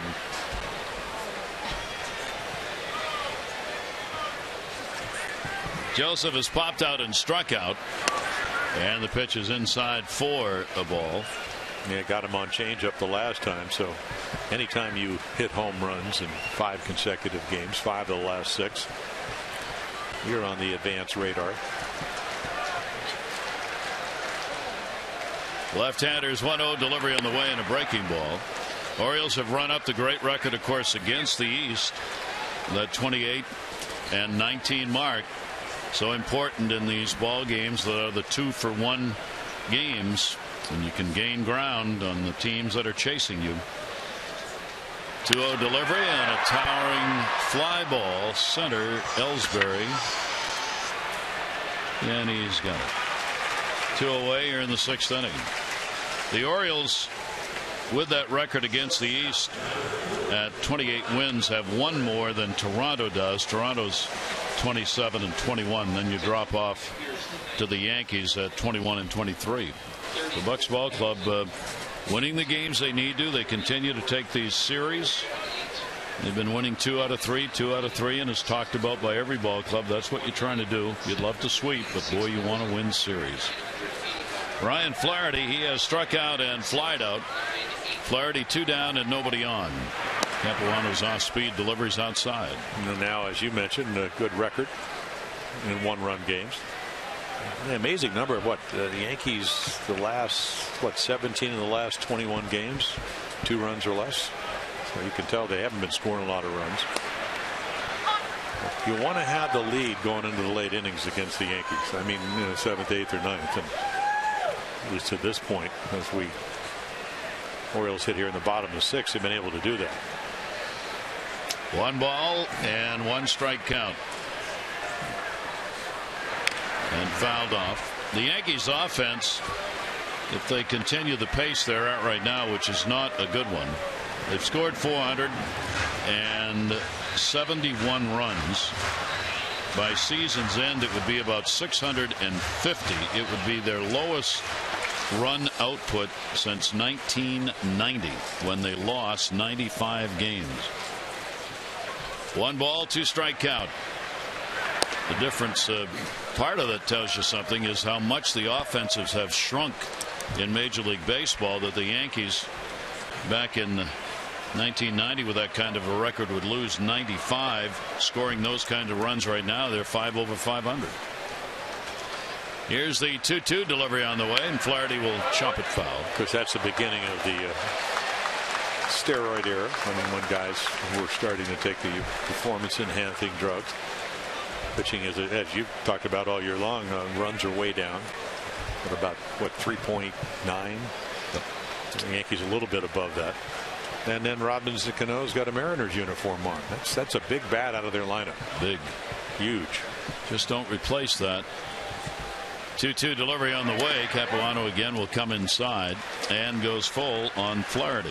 Yeah, Ryan had not much to show for it, but he struck out on a fastball down and away the first time, but hit it hard, but right at the right fielder the next time. 3 balls, 2 strikes, 2 down. The Orioles up 4-3. Capuano has gone the distance. The starter up to 92 pitches thrown in the ball game. Outfield adjusts to left. 3-2 deliveries, fouled straight back. Tried to jump on one he thought he could handle and almost got it. Chris Davis right now with that home run, giving the Orioles the lead. He already has 5 go-ahead home runs versus the Yankees since joining the team in 2011. The only team that's had more against the Yankees has been Mike Napoli with 6. 3-2 delivery on the way, and that'll be popped up. Pitcher wants it too. He's going to take it, and he's got it. So Capuano fields it and retires the side in order. 6 complete. Orioles lead it by 1.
Really? Buck? Really? When you call the minor league baseball team in Allentown, Pennsylvania, the recorded message offers you an option. If you push 7, if you want to hear an Iron Pig squeal, press 7. Really? Did we try it? You're darn tootin' we did. And if you'd like to try it, go online. Get the phone number for the Lehigh Iron Pigs, which is the Phillies AAA team. Yeah. And when you call them, you'll get one of those wonderful automated nobody's here answers, and just push 7. And you'll get to hear an Iron Pig squeal. I mean, where else are you going to find information like that? I'm doing that after the game. Darren O'Day, I mean, he's got better things to focus on right now. 1 run in his last 19 games. That was a home run up in Seattle. Mike Zunino, the young catcher, rookie catcher, had a rocket off him. Other than that, so there, the fastballs, breaking balls, that sliders, change up. Worked on it in spring training. Still working on it, not throwing it because it's again his 3rd pitch. The other one's good. Boy, has he been good this year. Look at that. Last year lefties hit him over 300. This year, not the case. Keeps the ball in the ballpark. Throws a lot of strikes, and there's his numbers against the Blue Jays. So it's been a while. Didn't need him. 22 runs in the first 2 games against the Cards.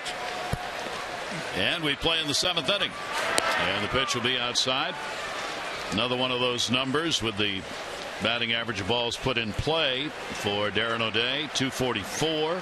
His career number's 257, which in and of itself happens to be very good. Francisco Cervelli a base hit, and he's flied out top of the order. Gardner and Jeter will follow here in the 7th inning. And a comeback. O'Day's got it. It's because of the Sox, and he makes the play. Follow every Orioles game with MLB.com at bat on your favorite mobile phone or tablet. Get live look-ins, instant replays, scores, stats, audio-free MLB TV game of the day, and more. You can download it off the App Store, or you can go to Orioles.com. Well, there are the Sox, and I think anytime, and what you try to do, I'm sure that over the course of the weekend when he didn't get to pitch, as Zach Britton had pitched since Thursday night, 2-1 win up in Toronto. You do your sides, you try to keep your routine and your rhythm. In at third base, Davis, and a strike taken. Now you think about the bullpen. Tommy Hunter, he comes over with Chris Davis for Koji Uehara because Darren O'Day hurts his hip. Otherwise, they don't need a reliever. And then you get Darren O'Day because Buck Showalter, the Orioles skipper, familiar with him. I mean, he was lights out till he hurt his hip for the Rangers. I mean, doing the same things he's done for the Orioles. Gardner's 0 for 3 lifetime off O'Day. Pitch will be taken up high.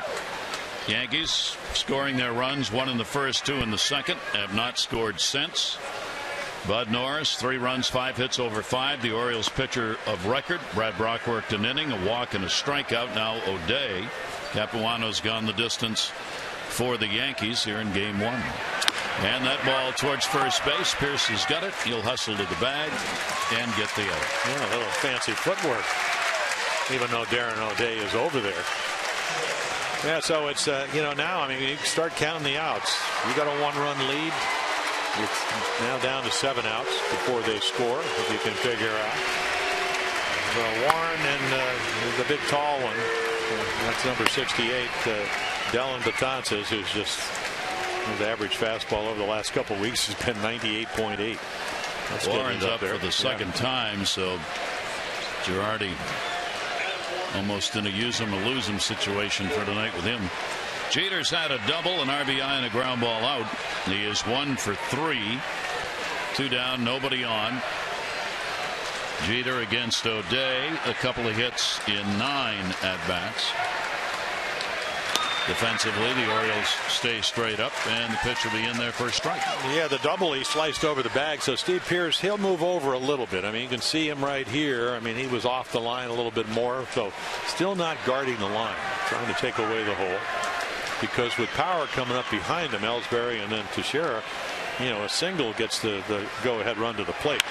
And up the middle is indeed what he tried to do. Throw is picked by Pierce. Outstanding play on a low throw, and Pierce comes up with it to retire the side.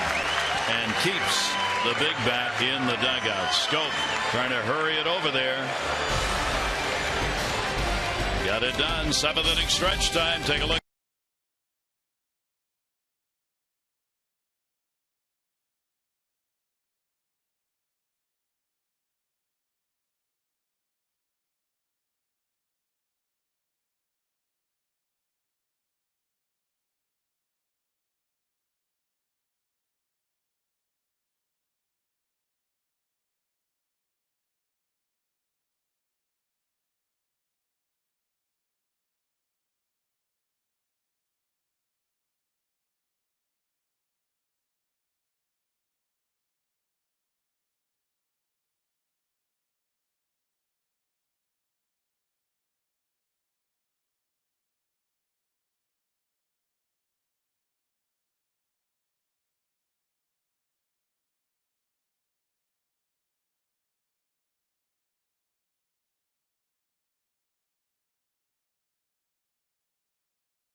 Tonight he will leave as the pitcher of record. Yeah, he really pitched well. One mistake. They don't get him a lot of runs. They have a 3-2 lead. Chris Davis comes in after the injury to Manny Machado. He hangs a slider, breaking ball of some sort, monstrous home run. And Adam Warren comes on, and he's done a nice job for him. The Orioles roughed him up for 4 runs. I mean, again, he's given up 20 earned runs in 13 in 4 appearances, 4 of those against the Orioles, and so this is his 54th appearance. Big, tall, nice curveball, pretty good fastball, 92 to 95, and again, righties have hit him a little bit surprising, better than lefties. Yeah, change up. 4-pitch pitcher, was a starter. For Warren, this will be his 5th appearance against the Orioles this year. In 3 innings worked, he's given up the 5 runs on 7 hits, 3 walks, 3 strikeouts. Orioles will try and add to their lead as the fans settle back in. Fouled away. Jonathan Scope on the check swing has singled and scored and has struck out. Sac fly by Cruz, RBI single by Jones, and a 2-run homer by Chris Davis. Giving the Orioles their runs, a ground ball up by Jeter, and a couple of runs scoring with no RBIs, a couple of errors in the second for the Yankees. Jeter gets it. Yeah, Mike Warren, he comes up. I mean, Adam Warren, excuse me. He comes up, and he's been a guy that because he was a starter coming through the minor leagues, they always said, with all the injuries, Sabathia lost for the year, Nova lost for the year, Pineda out since May. We'll see him on Wednesday. And they thought, but they've never quite made that transition. And they go out and get Capuano. They went out and got Brandon McCarthy. Both of them pitched well for him. But he does have the 4 pitches, so certainly has starter stuff. That'll bring to the plate Nick Markakis. Single, run scored, 1 for 3. Nick now has a 5-game hit streak. He's got a .299 lifetime average against the Yankees, with 18 career home runs off Yankee pitching. Warren with the 0-1. And another one of those jam shots. Yeah. Nick has had that happen twice tonight. Well, again, 93, strike 1, and then watch this cut fastball. I mean, just pulls down and thinks it's maybe going to be a fastball, and then it just keeps coming after him. Nick is 0 for 3 lifetime off Warren. Well, he's already got a base hit away, so you know where they'd like to pitch him, and that's right underneath the hands, up and in. 0-2 will be fouled off the other way. Take a look at our Jeep Inside the Numbers. Strikeout leaders by reliever. Well, that's the way we're talking. You want to have a lead because, you know, and whether it's Dave Robinson, the closer, or Betances, I mean, these guys could strike you out. And so it's a little bit more comfortable being 1 run ahead than 1 run behind. 0-2 delivery on the way. Goes the other way again. Second time he's gone down that line. Markakis makes the big turn. Played by Gardner. Throw will not be in time. A stand-up double. Nick Markakis. Well, they like to throw him breaking balls. And that's not a good idea. Not when you can use the whole field. The last one was harder, so he only got a single. This is a curveball. It's off the outside corner. And he just kind of emergently hacks it right by Headley. And because of the spin, and I think it might have hit his glove a little bit, it kicks into the corner. And that's where he gets the extra base. Boy, Markakis using that line. He has had 45 hits to left field this season, including 2 in this game. 58 to center and 41 to right. You can't spread it around much better than that. Here's our Lexus of Towson drive of the game. It really does come down 101 miles per hour off the bat. You can see the major league average and a booming, soaring home run, a 2-run shot. Chris Davis with our drive of the game, brought to you by Lexus of Towson, the area's #1 Lexus dealer. Come see why at LexusofTowson.com. It kind of reminds you of the home run he hit off another left-hander, Charlie Furbush, up in Seattle. Extra innings, game winner. Solo home run. And the pitch is there for a strike. Well, that's where he ought to stay. You know, trying to, you know, he did it last year, but I think maybe the league's adjusted a little bit. And what happens is he gets the hands high, they start, they drop. And when they drop too low, they drop way back to the belts or maybe below or almost waist high. 0-2 and a swing and a miss on 1 up. Yankees want to leave the field here with the 3rd out. Or just get back into their D. Sorry. Yeah. They're just getting back into the defensive alignment. I don't want to pitch to Adam Jones either. That's not a bad idea if you can get away with it. I mean, just high riders. That's what Lance Lynn did yesterday. And I guess the irony is that Jim Presley, Oriole hitting stroke, he said, well, I said, what are you going to do with Chris? He said, well, we're going to work in the cage. Well, as it turned out, he got the hit. Hits a 2-run home run. After working in the cage. Yeah, and here you go. So that'll bring up Adam Jones. Jones, a base hit RBI, is struck out. Went to first on another strikeout on a wild pitch. He gets an RBI chance here, and it's a big one. We're in the 7th inning with the Orioles up by just a run. Jones 2 for 5 off Warren. The Orioles in the ball game today are 1 for 3 with runners in scoring position. They've stranded just 4. Here's the 1-0 pitch, and that one's going to go to the gap, and he's going to get it done again. It'll roll. Picked up by Prado. Throw into second. A double, an RBI, and the Orioles extend their lead to 5-3. Well, Bill advised breaking ball to Markakis after he jammed him, but this is not a bad slider. The result is, I mean, it's down the way, and if your approach is to pull it, probably going to be an out. If you go with it, there's a lot of goal to the opposite field. And it's just a slider that stays up enough. You can see him pull down, and maybe, I mean, outside port, I mean, corner. And this is Adam Jones. Great approach. Much more mature hitter. 2 RBI games, 72 RBIs on the season. He's at second base with 2 down. And the pitch taken up high by Cruz. Cruz with a sac fly hit by a pitch. And he has a single. Adam Jones moving in towards the top 10 in RBIs in the American League now. 72 at the start of the day would have tied him for 10th. Warren with a 1-0 delivery to Cruz outside for a ball. Well, the Orioles 5 runs on 8 hits, and for Adam Jones, 2-out RBI single in the 3rd inning and a 2-out RBI double in the 7th, and Larry Rothschild on his way to the mound. Rain continuing to fall as it has off and on. Yeah, I'm not sure that Larry Rothschild likes the way that, first of all, when I don't mean that pitch because that was not a bad pitch, but maybe the approach to Markakis, and anytime you've been on the mound and the other team is exchanging doubles, you're going to get a pitching coach out there, which was what now a 2-run game, but a 1-run game. So maybe Larry, who's done a terrific job considering all the injuries, to get this staff where it is, same as the Orioles, he's not liking the approach here in the 7th inning. Orioles would like to add another.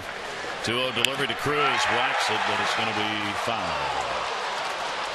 Big effort, fouled it off. Now the Yankees with Pineda coming back for Wednesday's start, but that's about all they can hope for really for help in the immediate future. Kuroda's still in that starting rotation. Nova's gone. Tommy John, Tanaka unlikely. Sabathia, the right knee, gone. David Phelps has got a right elbow inflammation problem. Yeah, and they ran into Corey Kluber on Saturday, who's about as good a pitcher as we've seen this year. They were talking about, Brett Gardner said, best stuff I've seen. And then yesterday, Kuroda didn't pitch well. So the Yankees just trying to piecemeal it together, trying to hang in. 2-1 delivery, and that is there for a strike, and it goes to 2-2. And they're real good at doing it. I mean, last year, well, you look around, 85 wins with all the injuries they had. They finished 12 games out last year, 85 and 77. Look to second, 2-2 delivery. Cruz takes it outside.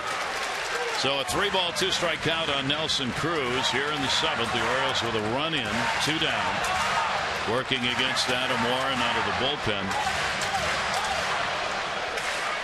And Cruz has already added to his totals RBI wise after another one. 3-2 down to third and foul again. Orioles trying to put teams away. They tried to do that obviously against Toronto, team that's in second place at the time, trying to do it against the Yankees now. It's in your hands when you're on top. That's the advantage, boy. When you're the one being chased, you can set the tone by winning games. Yeah, well, that's, I mean, that well said. I mean, if you're Yankees, you want to play the Orioles because you're behind. But if you don't win, it could be curtains. 3-2 delivery. Cruz will go down the line with it. Prado coming over. And a great run. And no. Nope. Well, nice effort. Long way. And it's not like he's got to come from deep right center, which is where he should be playing. And he's fighting the raindrops and the stands. And then the ball right in and out of the webbing. See how big the glove is that outfielders use. Probably got an infield glove to go with that too. Prado goes back to right field. He, like Markakis, plays this ballpark in the alley. So when you get a ball down the line, it's a long way to go. 3-ball, 2-strike count again. Cruz, Jones off second. Oh my! Way back! Did you hear that? Goodbye, home run! Mercy! What a shot! Cruz gets his 31st. A 3 RBI day, and the Orioles have a 7-3 lead.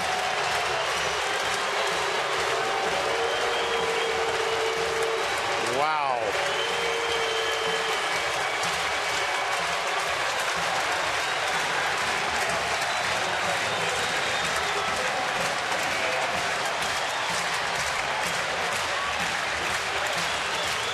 Well, that'll get him rocking. Boy, the home run he hit on Saturday, I thought he hit that ball hard.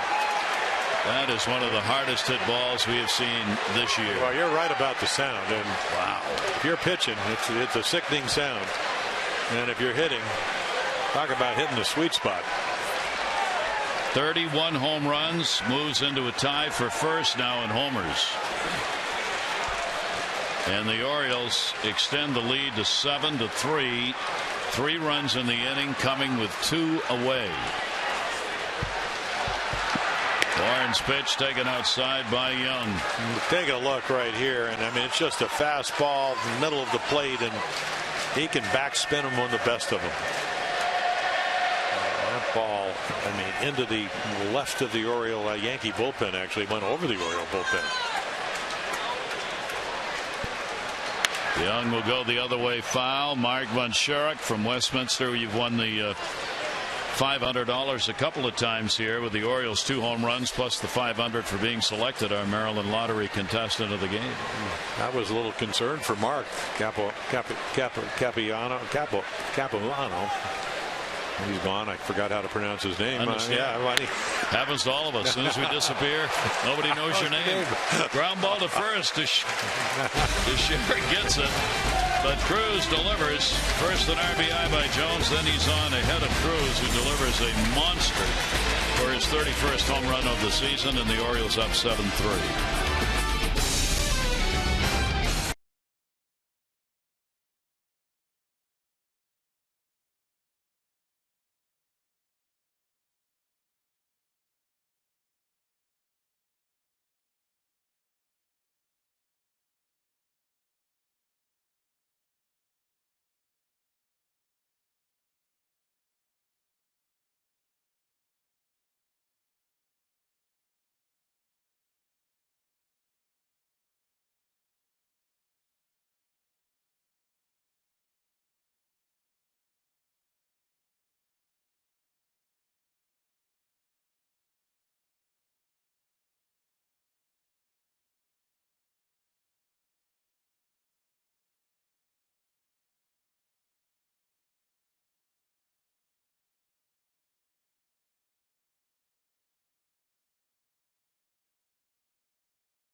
Authority of the Baltimore Orioles and may not be reproduced or retransmitted in any form. And the accounts and descriptions of this game may not be disseminated without the express written consent of the Baltimore Orioles. That is David Lowe, who will come on as a defensive replacement and into left field for Cruz. Nelson can now sit back and just celebrate the home run in front of 34,018 for this Monday game. 34,018, and they came to their feet on the shot by Cruz. Well, 2 monster home runs.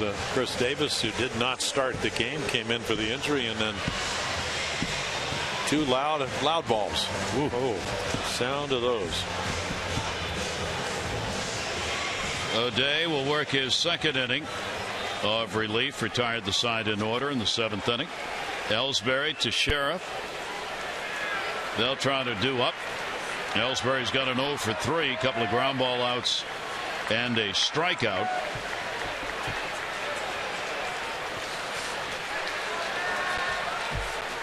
Davis even with the bag at third. Does show bunt and will take the pitch for a ball.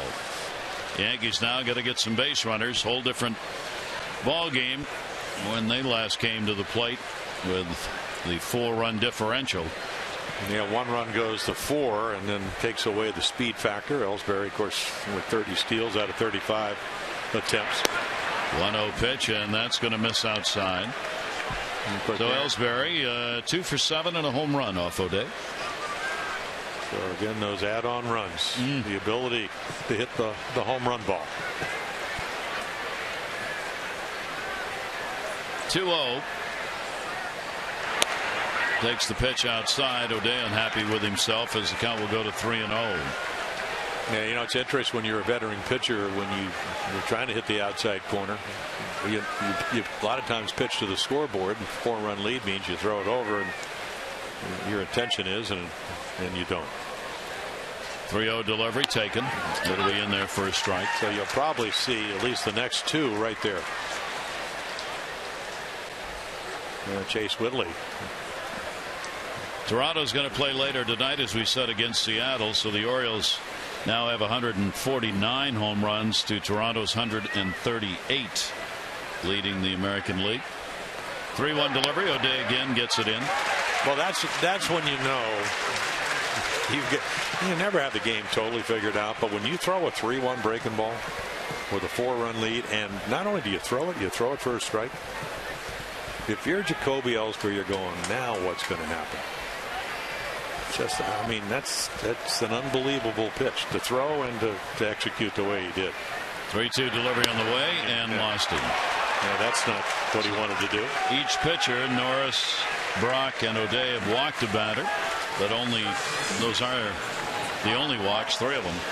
This one, though, to Ellsbury, with nobody out here in the 8th inning. Take a look at our Krieger Eye upcoming schedule. Routine to the most specialized eye care. Lifebridge Health's Krieger Eye Institute handles it all. Call 410-601-2020. Yankees here for 2 more. Indians at Cleveland on a 4-game set. Friday, Saturday, Sunday, and Monday. Right? No, 3. Oh, Friday, Saturday. On to Chicago. Monday, Tuesday, Wednesday night in Chicago. Thursday off day, and then the Cubbies. So 3 in Cleveland. Teixeira will take the pitch for a ball. Well, we told you about the fact. Came in last inning. Darren O'Day was, 3 grounders. So he does exactly what the Yankees want, which is the free pass. Teixeira with a 1-for-4 off O'Day. He'll take. They need base runners. Beltran waiting on deck. And the delivery gets the strike. Evens it up at 1-1. Yeah, the reason that he uses all his pitches is because, again, you're right into the heart of the order. And just because you have a 4-run lead, now you certainly don't want to walk anybody, but you still have to pitch. Can't be throwing. That mode doesn't work. Not against these guys. O'Day with a 1-1 delivery on the way and a big cut. Teixeira doesn't catch up to it. Yeah, perfect pitch at 87, and again, because of the deception, the release point 87 is a lot crisper than that.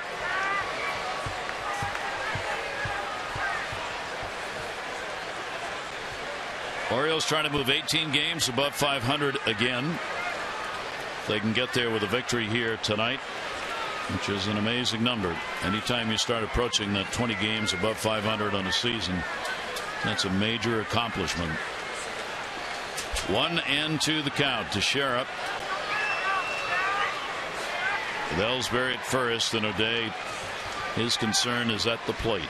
1-2, runner goes, swing and a miss. Throw down is right there, but not in time. A perfect throw, and that's just the speed of Ellsbury.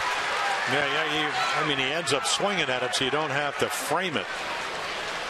But again, they're trying to stay out of the double play. They got a guy, again, he can run. This is the 31st steal, perfect throw, and that left leg beats the tag by Flaherty. You'd like to catch it out in front of the bag. Might have made it a lot closer, but it is wet, no doubt about that. That's a J.J. Tardy. That would have been bang bang, because J.J. would have been able to get it just a little far out in front. So 1 away, runner on at second. Beltran coming up, a single, a walk. He has struck out. He has scored a run. Yankees have yet to have a hit with a runner in scoring position. They are 0 for 6 in this game, 9th in the league overall in that department. Another chance here, and Beltran will foul it back. Orioles out hitting them 9-5. They've outscored them 7-3. Miller will get up in the bullpen. Andrew Miller will start warming up for the Orioles. Well, you got Headley, who's a switch hitter, more power from the left side, and then you got Drew, a lefty, right behind him. And Andrew Miller gets both people out, but dominating against left-handers, or can be. Here's the 0-1 delivery on the way, and that'll be up high. 1 ball and 1 strike. O'Day having to throw some pitches here this inning after retiring the side in order in the last. Ellsbury, that great speed off second. See how wet the ground is getting around the infield. 1-1 delivery will be headed towards second base. Scopa make sure. Over to third base Ellsbury, but there are 2 down. You saw Jonathan Scopa, that wet surface, kind of a little extra time to make sure he had a grip on the ball to make that throw. Well, for a big man, he gets down, and you like to catch the ball out in front of you. I mean, a lot easier to see go into the glove. And I still remember doing a game when Brooks Robinson was doing color, talking about how when he came up, I mean, this is a guy that would win 16 Gold Gloves. You talk about it when you used to. I remember when you used to do the Met games. It's a lot easier to come up than to go down. You don't want almost lay the glove on the ground, and Jonathan very good at that. 2 down. Chase Headley, runner at third. Buddy Harrelson used to the shortstop for the Mets, and then he was manager. Sarah, show me how you get a ground ball. And as Brooksy, I'm sure, would say the same thing. First, get your butt down, and then get your glove down. Yeah, and out in front of you. Yep. No, well, by doing that, kind of like a golf swing where you put your butt out, you get into the proper posture. 1-0 delivery on the way, and the pitch will be taken up high. 2-0 count. 2 down, runner at third base. Headley. He scored in the second inning on the wacky play that'll be on all the highlights for the next 5 days. Beltran had picked up a walk. Headley had a single, and then on an attempted stolen base, Orioles got a rundown between first and second with the runner at third. Beltran going down the line, and they ended up losing both of them and having both runs scored. Well, now he gets a long look from Darren O'Day because he did not want to go 3-0, and it's off the corner. And as you mentioned, pitch count now at what 23, I think, for Darren O'Day. So that's why Andrew Miller's up with Drew. At least forced Joe Girardi to think about pinch hitting. 3-0 delivery is in there for a strike. But then again, if you get a veteran like Darren and you're on one of these rolls, 1 run in 19, your last 18 appearance, you're not thinking about not getting Headley out.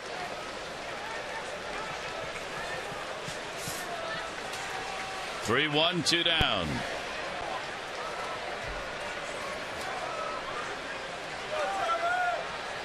O'Day, and not close. So that's a second walk. He surrendered. Leadoff walk to Ellsbury, and now one with 2 away to Headley, and that'll be it for O'Day. Like Showalter on his way out. Miller, the left-hander, ready to go in the bullpen. And for O'Day, he will have worked an inning and, inning and 2/3. And you really don't have a lot of righties to pinch hit with. Yep.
.7 lefty. They acquire him right before the trading deadline from the Red Sox, and he will be a free agent next year. But I mean, power arm. I mean, you can see the fastball, 93, 96, sharp breaking ball.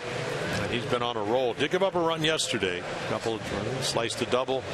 Those are the yearly numbers, but 1.88 ERA since May 18. Since the 10th of June, 7 hits.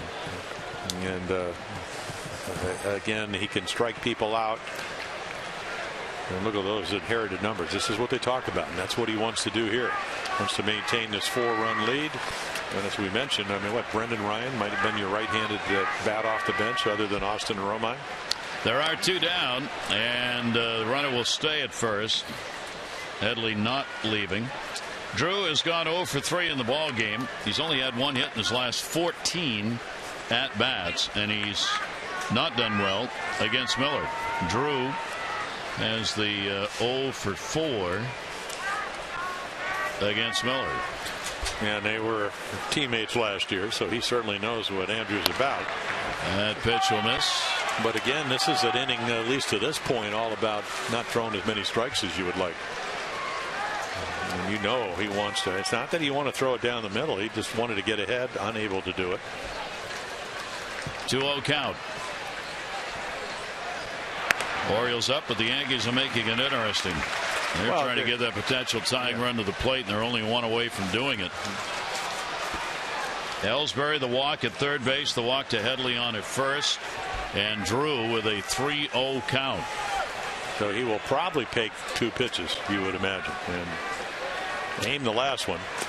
And he takes the strike.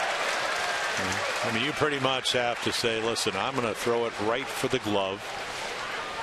Caleb Joseph's glove should be in the middle of the plate. Probably not going to go there with the movement and velocity he has. And I would imagine he would be taken here. Should be. I don't know. Stephen Drew waiting on it. Ground ball. Second base. Big hop. Throw to second. They get the out. Scope goes to Flaherty, and that will end the inning. No runs, no hits, no errors. 2 are left on base. We go to the bottom of the 8th.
Going back to Montreal. Boy, I hope this happens while I'm still working.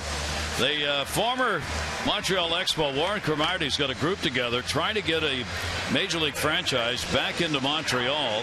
The study by the Montreal Board of Trade says it would need a new 36,000-seat stadium to be built close to the city center. It would cost about $500 million. The government looks like they're willing to go $300 million. Total cost of the franchise would be $525 million. The total package would be somewhere around $1 billion. But Cromartie's group is out there working. Bud Selig, who will be leaving as commissioner, said he believes Montreal would be a tremendous town to put baseball back into. And Paul Beeston, the man in charge of Toronto, has said the same thing. He says, I would love to see a ball club come back to Montreal. So good luck, Warren Cromartie. Yeah, we can get off at Pi 9 again to go to the stadium. That used to be the joke because you took the train out to the stadium and the stop was PIE 9. Pi 9. Pi 9. That's where you got off. I did a couple of ABC Monday night games up there. But Are we going to expand? I wasn't aware that they were going to have an expansion. Or somebody will pay. Baseball will expand. Well, that's true. There's no doubt about that. So Warren out and Whitley on. The Montreal Rays has a little. The Montreal Rays. What a great city.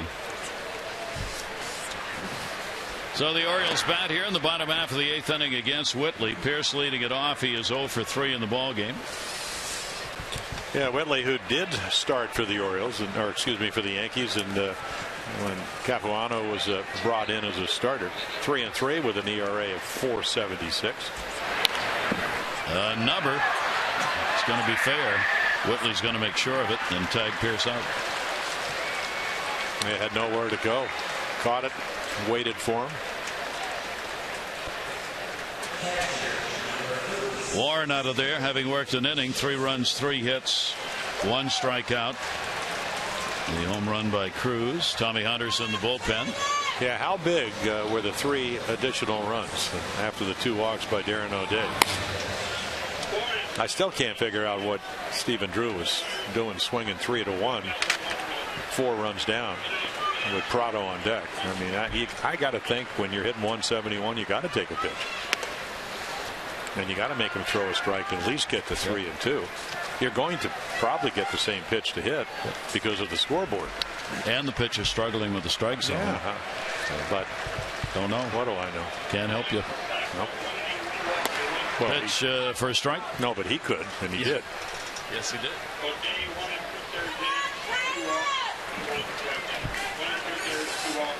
1 ball, 1 strike count with 1 down. We're in the 8th. The Orioles 3 outs away from wrapping up a W with a couple of outs to try and get a run or more here. Joseph with the big cut. Caleb's gone 0 for 3. 6-game hit streak is on the line here in this at bat. Joseph to be followed by Flaherty.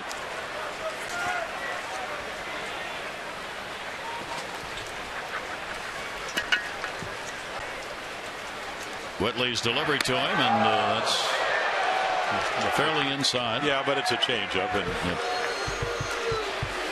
you got 2 forces. You got Caleb trying to cover the outside corner. You could see him try to turn it over, and it just runs up underneath his chin. And the ball coming right at that chin. The 2-2 delivery on the way and another one inside. Whitley has worked only 1 other game. That was as a starter. He lasted only 3 2/3 innings. The Orioles got 3 runs on 5 hits against him. He had 4 strikeouts and a couple of walks in the game. Pitchers of record are the starters. Bud Norris for the Orioles. Capuano for the Yankees. And he laces it to the gap. That's going to keep the streak alive. It'll roll in the warning track to the wall. Played by Ellsbury. Caleb Joseph has got a double, a 7-game hit streak. A lot of loud sounds on 3 or 4 at bats tonight. You got the Jones double, the home run by Davis, the home run by Cruz, and then here, I mean, that ball whacked into the gap. It's all about getting a good pitch to hit down the middle. You're ready.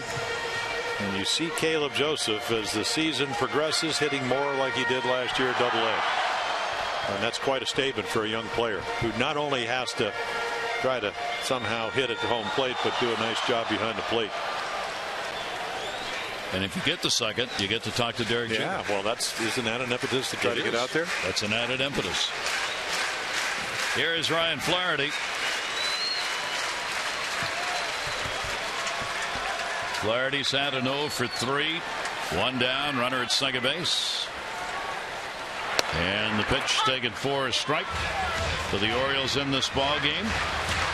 Getting some key hits, 3 for 6 with runners in scoring position. You know, I was watching the Cubs and the Rays yesterday, and you know, got back to when I started before the DH. Pitchers used to pinch run. Edwin Jackson came in and can't afford that anymore. No, well, literally. Well, they did. I mean, in the National League, they still do it, and apparently Travis Wood, the left-hander, is the guy they used most of the time, but he had started the game. He was already out. But I remember going to Yankee Stadium when I was 19, and I get my lead. I come in to pinch run for Charlie Lau, and Tony Kubek says, "Don't get picked off, kid." Talk about cutting a lead down. I couldn't have. I was almost on the other side of second base. 2 ball, 1 strike count. Wise words. Yeah, he knew. He knew how to get to I can imagine what Derek Jeter's saying to Caleb Joseph. You know, I really like the way you swing the bat. Did they have television down there in Tennessee? Just relax out here, enjoy the game. That's right. Don't let me pick you off. While I sneak in behind you and tag you. 2-1 count. And Whitley will step off. That's still one of the great lines on the off day up in New York. Caleb was with his wife, and he said, boy, I'm not used to this. And I said, what are you talking about? He said, you know, in Tennessee, we can see the sky without looking straight up. All you got is skyscrapers here. And then, of course, then you were down there. Kenny Singleton says, well, at least you won't get hurt by any kind of tornadoes. I mean, all the buildings. Falling cranes might get you, but don't worry about that's Toronto. I heard you guys in Toronto. 2-2 delivery on the way, and the breaking ball is going to miss inside. I thought you were talking about Montreal, the way they were going to spend $1 billion for the ball club. Well, they spend $1 billion daily in Toronto putting up a new condominium. That's unbelievable. It is. Where are those people coming from? I don't know, but the traffic's so bad, everybody's moving downtown. I guess that's one of the offshoots of having traffic jams. 3-2 delivery on the way, and he walked him. So Whitley struggling here. The Orioles get 2 on, and another chance to add. Rich Hill in the bullpen. Yeah, they pitched for the Orioles briefly. So Larry Rothschild out. Well, this is I mean, Capuano pitches actually very well, but again, unless you get to Robertson, maybe unless you get the Betances, all of a sudden you're looking at situations. David Felt starting and then relieving. You're getting to guys that don't have as much experience, and it's one of the reasons. I mean, not that some of these guys, we saw David Huff, who has been very well for him. We saw him as a starter years ago with Cleveland, and of course as Larry Rothschild comes out, the rain gets a little heavier. Of course. Whitley went to the bullpen on the 25th. 5 relief appearances on the season. Took the loss Saturday in Cleveland. Well, it kind of tells you the fact that he was a starter early on, how decimated by injuries their starting staff was, losing Sabathia and Nova and eventually Tanaka. Because he only had 5 starts at AAA last year. Most of his games were out of the bullpen. Jonathan Scope 2 on and 1 down. He has singled 1 for 3 in the ball game. You see the umbrellas up as they've been up for a good part of this game. Right back here tomorrow night. Hopefully Mother Nature will cooperate. Game 2. Wei-Yin Chen, Shane Green. 1-0 delivery on the way, and he wrapped that one into left field. Has it got enough legs? Way back. Goodbye. Home run. A line drive home run by Jonathan Scope, who loves those pitches up. 10 homers, 31 RBIs. And that is his first home run at Camden Yards. All of them on the road coming in. So 10th home run, 9 away. And there you go. Cruz hit one. Davis hit one. And, I mean, this is just a nice crisp line drive that sails right out of here.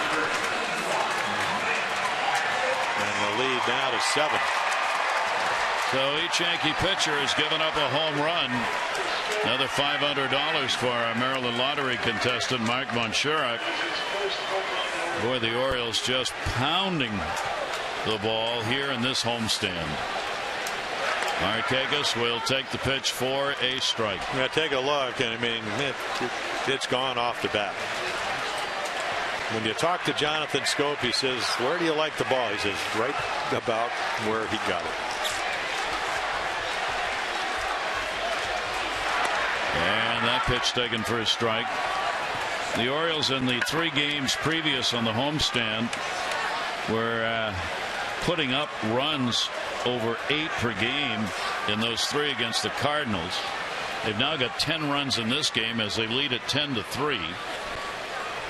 35 runs scored in the last 4 games. Driven deep to center. Ellsbury there. He's got it, and Markakis is retired. 35 runs the last 4 home games. So that is some bat speed. The Davis home runs was 101. That line drive, I mean, it just screamed out of here. Now, 22-year-old youngster trying to learn how to play at the big leagues. And well, you love it when, and we always talk about, hey, it's not a sprint, it's a marathon. Younger players are maybe even playing better as you get into August and hopefully September. Boy, Jonathan Scope has certainly shown the glove, the arm, as good as it gets probably for an infielder. Well, you guys were talking about it. I mean, when you start the platoon, and I played on a lot of clubs, whether it was Renicky and Lowenstein in left, or Elrod Henricks and Andy Etchebarren behind the plate, when you could get what you were talking about, 20 home runs combined, 56 RBIs, yeah, that's certainly livable. I mean, why is Stephen Drew playing for the Yankees? Because the Yankees weren't happy with what Brian Roberts, maybe playing more this year than he had to in recent years. Yep. So now all of a sudden, and they're, he's going to figure it out. It's kind of interesting. I was talking to scout Dean Albany. He was out in the cage when Frank Robinson was here on Friday, and he was talking to Jonathan Scope. He said, the first 2 strikes are yours. And when he learns that, he's even going to get better. In other words, don't swing at their pitches. And a broken bad base hit as Davis will pick up his second hit, a homer and a single in 3 at-bats, coming on for Manny Machado, who was injured, had to come out with the injured knee. So Chris is taking advantage of the opportunity to play. And the Orioles continue pounding the baseball. The Orioles, not only do they have 35 runs in the last 4 games, they have hit 12 home runs on this homestand. 12 home runs in the 4 games played thus far. And they have, and it hasn't been that there's been all of a sudden the great hot weather and the humidity lifting the ball out. It's been they've been lining balls up and just tagging them. And that one is ripped to the corner and just missed as it goes off the wall. Davis will hold at third. Going into second base with a double is Adam Jones. A 3-hit ball game, 2 doubles and a single for Jones. So hanging fastballs, and it's going to be a hanging slider, and it's just a matter, will it have enough top spin, which it does, and by that it doesn't go into the seats. I mean, what I liked about that is Chris Davis, even on a wet field, running hard because he was thinking, how can I get Adam Jones an RBI if the moment presents itself? No, he didn't coast into third.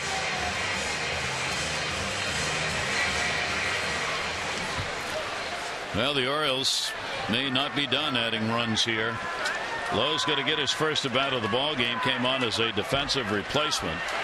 David goes after the first pitch. 2 in scoring position, 2 down.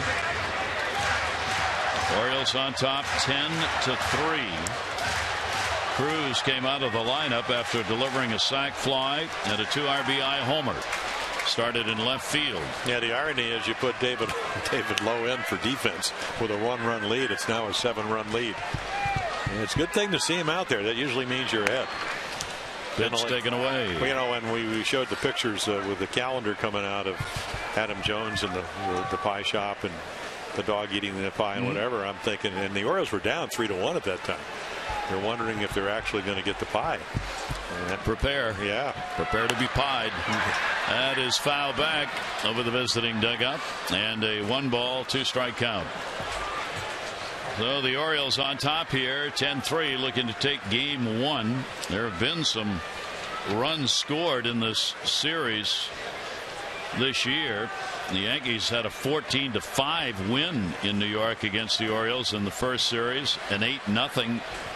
The Orioles rather had a 14-5 win, an 8-0 win in another game in New York.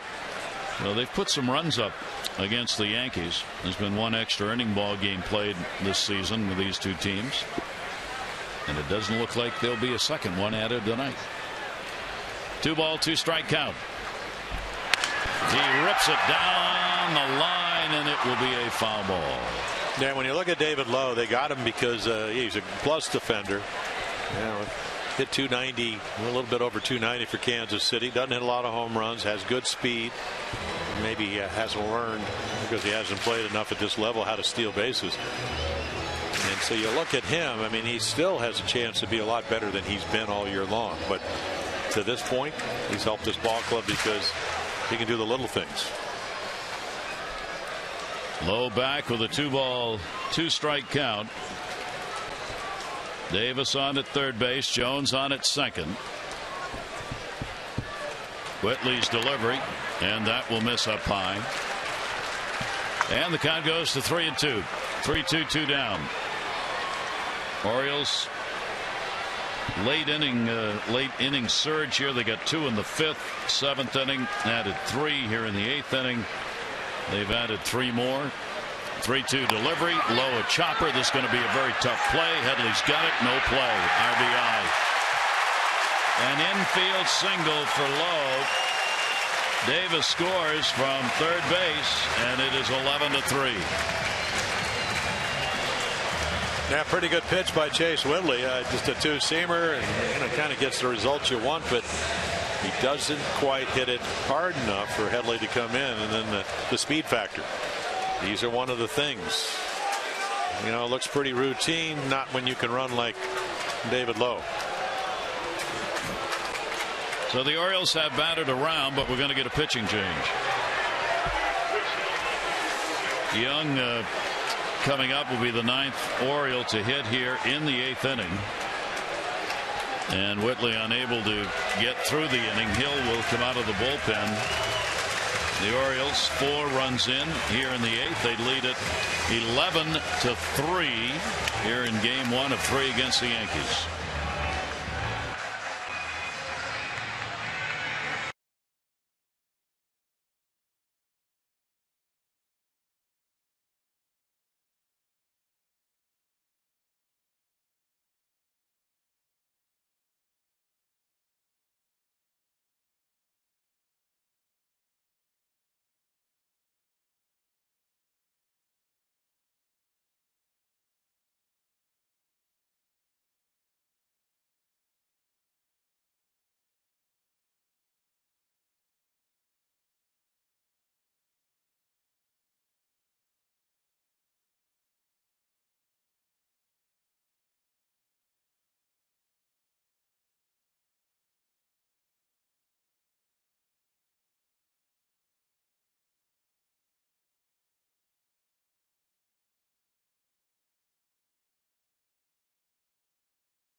Bullpen to pitch for the Yankees. Another veteran pitcher, left-hander, trying to find a way out of this 8th inning. Yeah, he pitched for the Orioles back in 2009 as a starting pitcher. So, you know, he's kind of reinvented himself. You know, used to be over the top. Now he's a 3-quarter.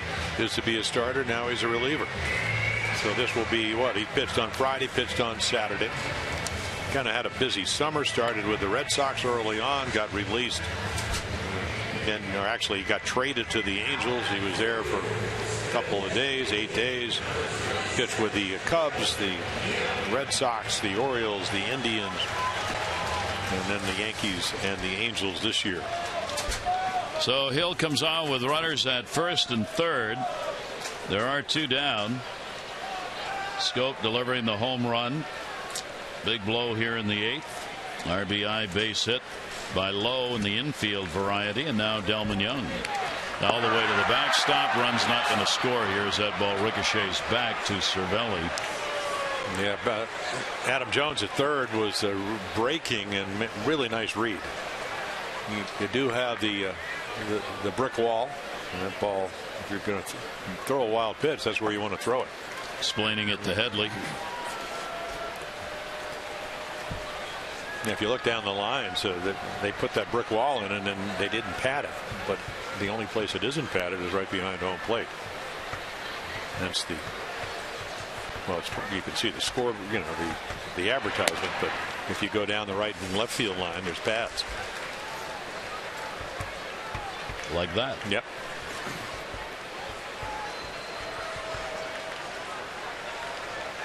Two-0 count, 2 down. Delman Young. Young has taken an 0 for 4 in the ball game. He and Pierce are the only two who have not been involved either with a hit or getting on in some other way in the game since those 2 errors in the second inning, outscoring the Yankees 10-zip. Here's the 2-1 delivery. By the way, there's a third error on the board, and figured out what it was here. The Beltran third inning single has been changed to an error on scope. Jonathan charged with an error in the third. Well, you called it. It went under the glove. Shouldn't have called it. Well, no, I'm just saying. You went under the glove. Yeah. Hit hard. Hit hard, yeah. But a ball he usually catches. I mean, that's one of the problems being a good defender. You get errors that maybe some other guys wouldn't get. 2-2 way outside, and nobody moving here. He'll try to find the strike zone. Yeah, I'm not sure that they felt that, I mean, more going to be a situational left-hander. I mean, this is, well, he's not the situation. Yeah, no, yeah. Well, I still remember what the Steve Stone about Scott Downs, situational left-hander. We're trying to find the situation to pitch him in, and then he got traded to Kansas City. 3-2. Runner goes at first, in the air to center, deep. Ellsbury back, and he's got it. So the Orioles bat around here in the 8th inning. They will add 4 runs, highlighted by Jonathan Scope's first home run at Camden Yards, his 10th of the year, 3 RBIs, 11-3 Orioles.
To you by Southwest Airlines.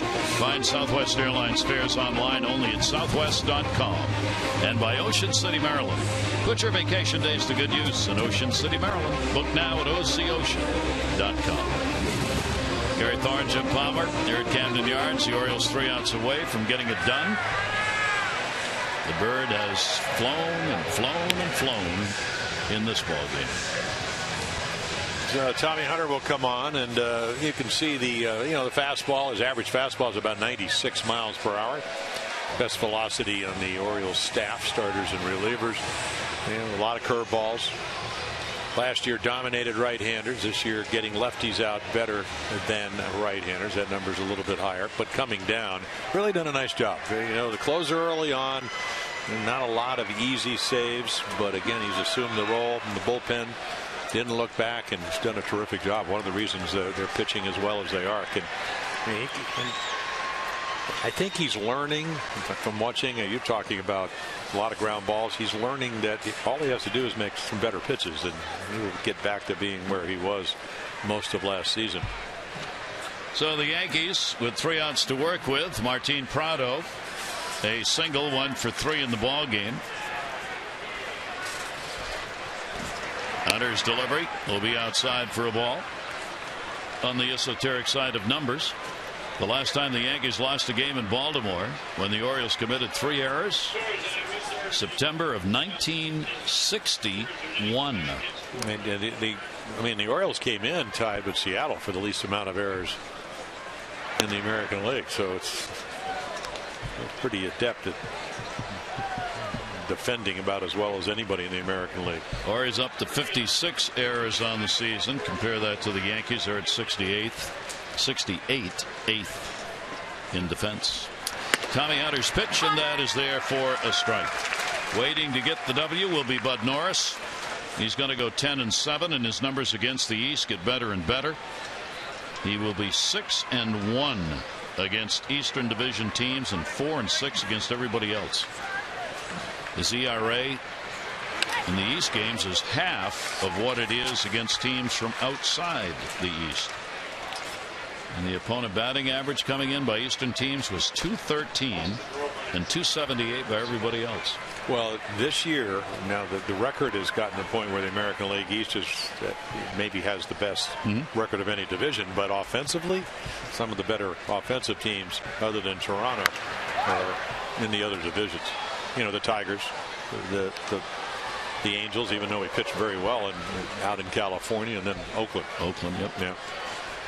2-ball, 2-strike count on Martin Prado. Cervelli and then Gardner due up. And that looks like ninth inning. Romine's on deck. Here's the 2-2 delivery, and he reached and fouls it back. Yeah, a little slider that Prado just again trying to stay alive. Veteran hitters, they don't like to give up at bats. Doesn't matter what the scoreboard says. And the Orioles bullpen doesn't like to give up runs. No, well, and they right. haven't. No, Brock has worked an inning. He had a strikeout.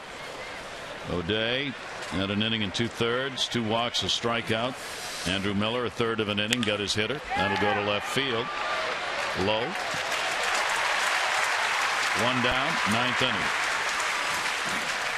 Talking about those numbers, Tommy Hunter, since coming out of the closer's role, his batting average of balls put in play is an extremely low .222. I mean, he just hasn't given up much at all. Orioles looking for yet another. Well, you know what I see, win. and I see the adjustment, and it might have something to do with the new pitching coaches, that Tommy loved his cutter, and the cutter sped up bats. His fastball's good enough. He turns his over a little bit with 2 seams, 4 seams it. Using the curveball, there it is at 82. So the cutter is not that it isn't there, just not there as much. And I think that with the kind of stuff he has out of the bullpen, maybe as a starter he needed it, but out of the bullpen not as much. Kevin Romine will take the big cut. Romine pinch hitting for Cervelli, who had a 1 for 3 with a base hit. The Yankees are going to lose their 3rd ball game in a row. They will fall 7 games behind the Orioles. Toronto, Seattle underway, no score in the 3rd on the West Coast. Flaherty with slick glove, and he got him. And the other thing is that Felix Hernandez will pitch for the Mariners, and if you look at his numbers, as good as Kershaw's been, his numbers with the DH are equally as good. Maybe not 14-2, but certainly I think 11-2. The Jays will know exactly what they have to do before the game starts. That's what happens playing on the West Coast. The scoreboard is right out there in left field in Seattle, so they'll know the Orioles with 1 more out will have won 11-3. Gardner with 2 down. Gardner has tripled, scored. 1 for 4. Tommy Hunter's pitch is in there for a strike. Yeah, that's a 2-seamer, and it doesnn't seem like much, but it's about 2 miles per hour slower than the other fastball. Has a little bit more movement. Gives the hitter something else to look for. Kind of what Dave Wallace talked about in the opening interview you did with him. If you use your fastball with command, it can be 4 different pitches. And then you throw a hook in, an occasional changeup. And 1 ball, 1 strike count. Orioles, after their 68th win, will be 18 games above 500. Ground ball towards second base, played by Jonathan Scope. This game's over. Hunter comes on and retires the side in order, and the Orioles come away with an 11-3 win, and an impressive one as again they continue the use of the long ball here in this game with 3 home runs that brought people to their feet. We'll be back. There's your final 11-14-3 the O's, 3-5-0 for the Yankees.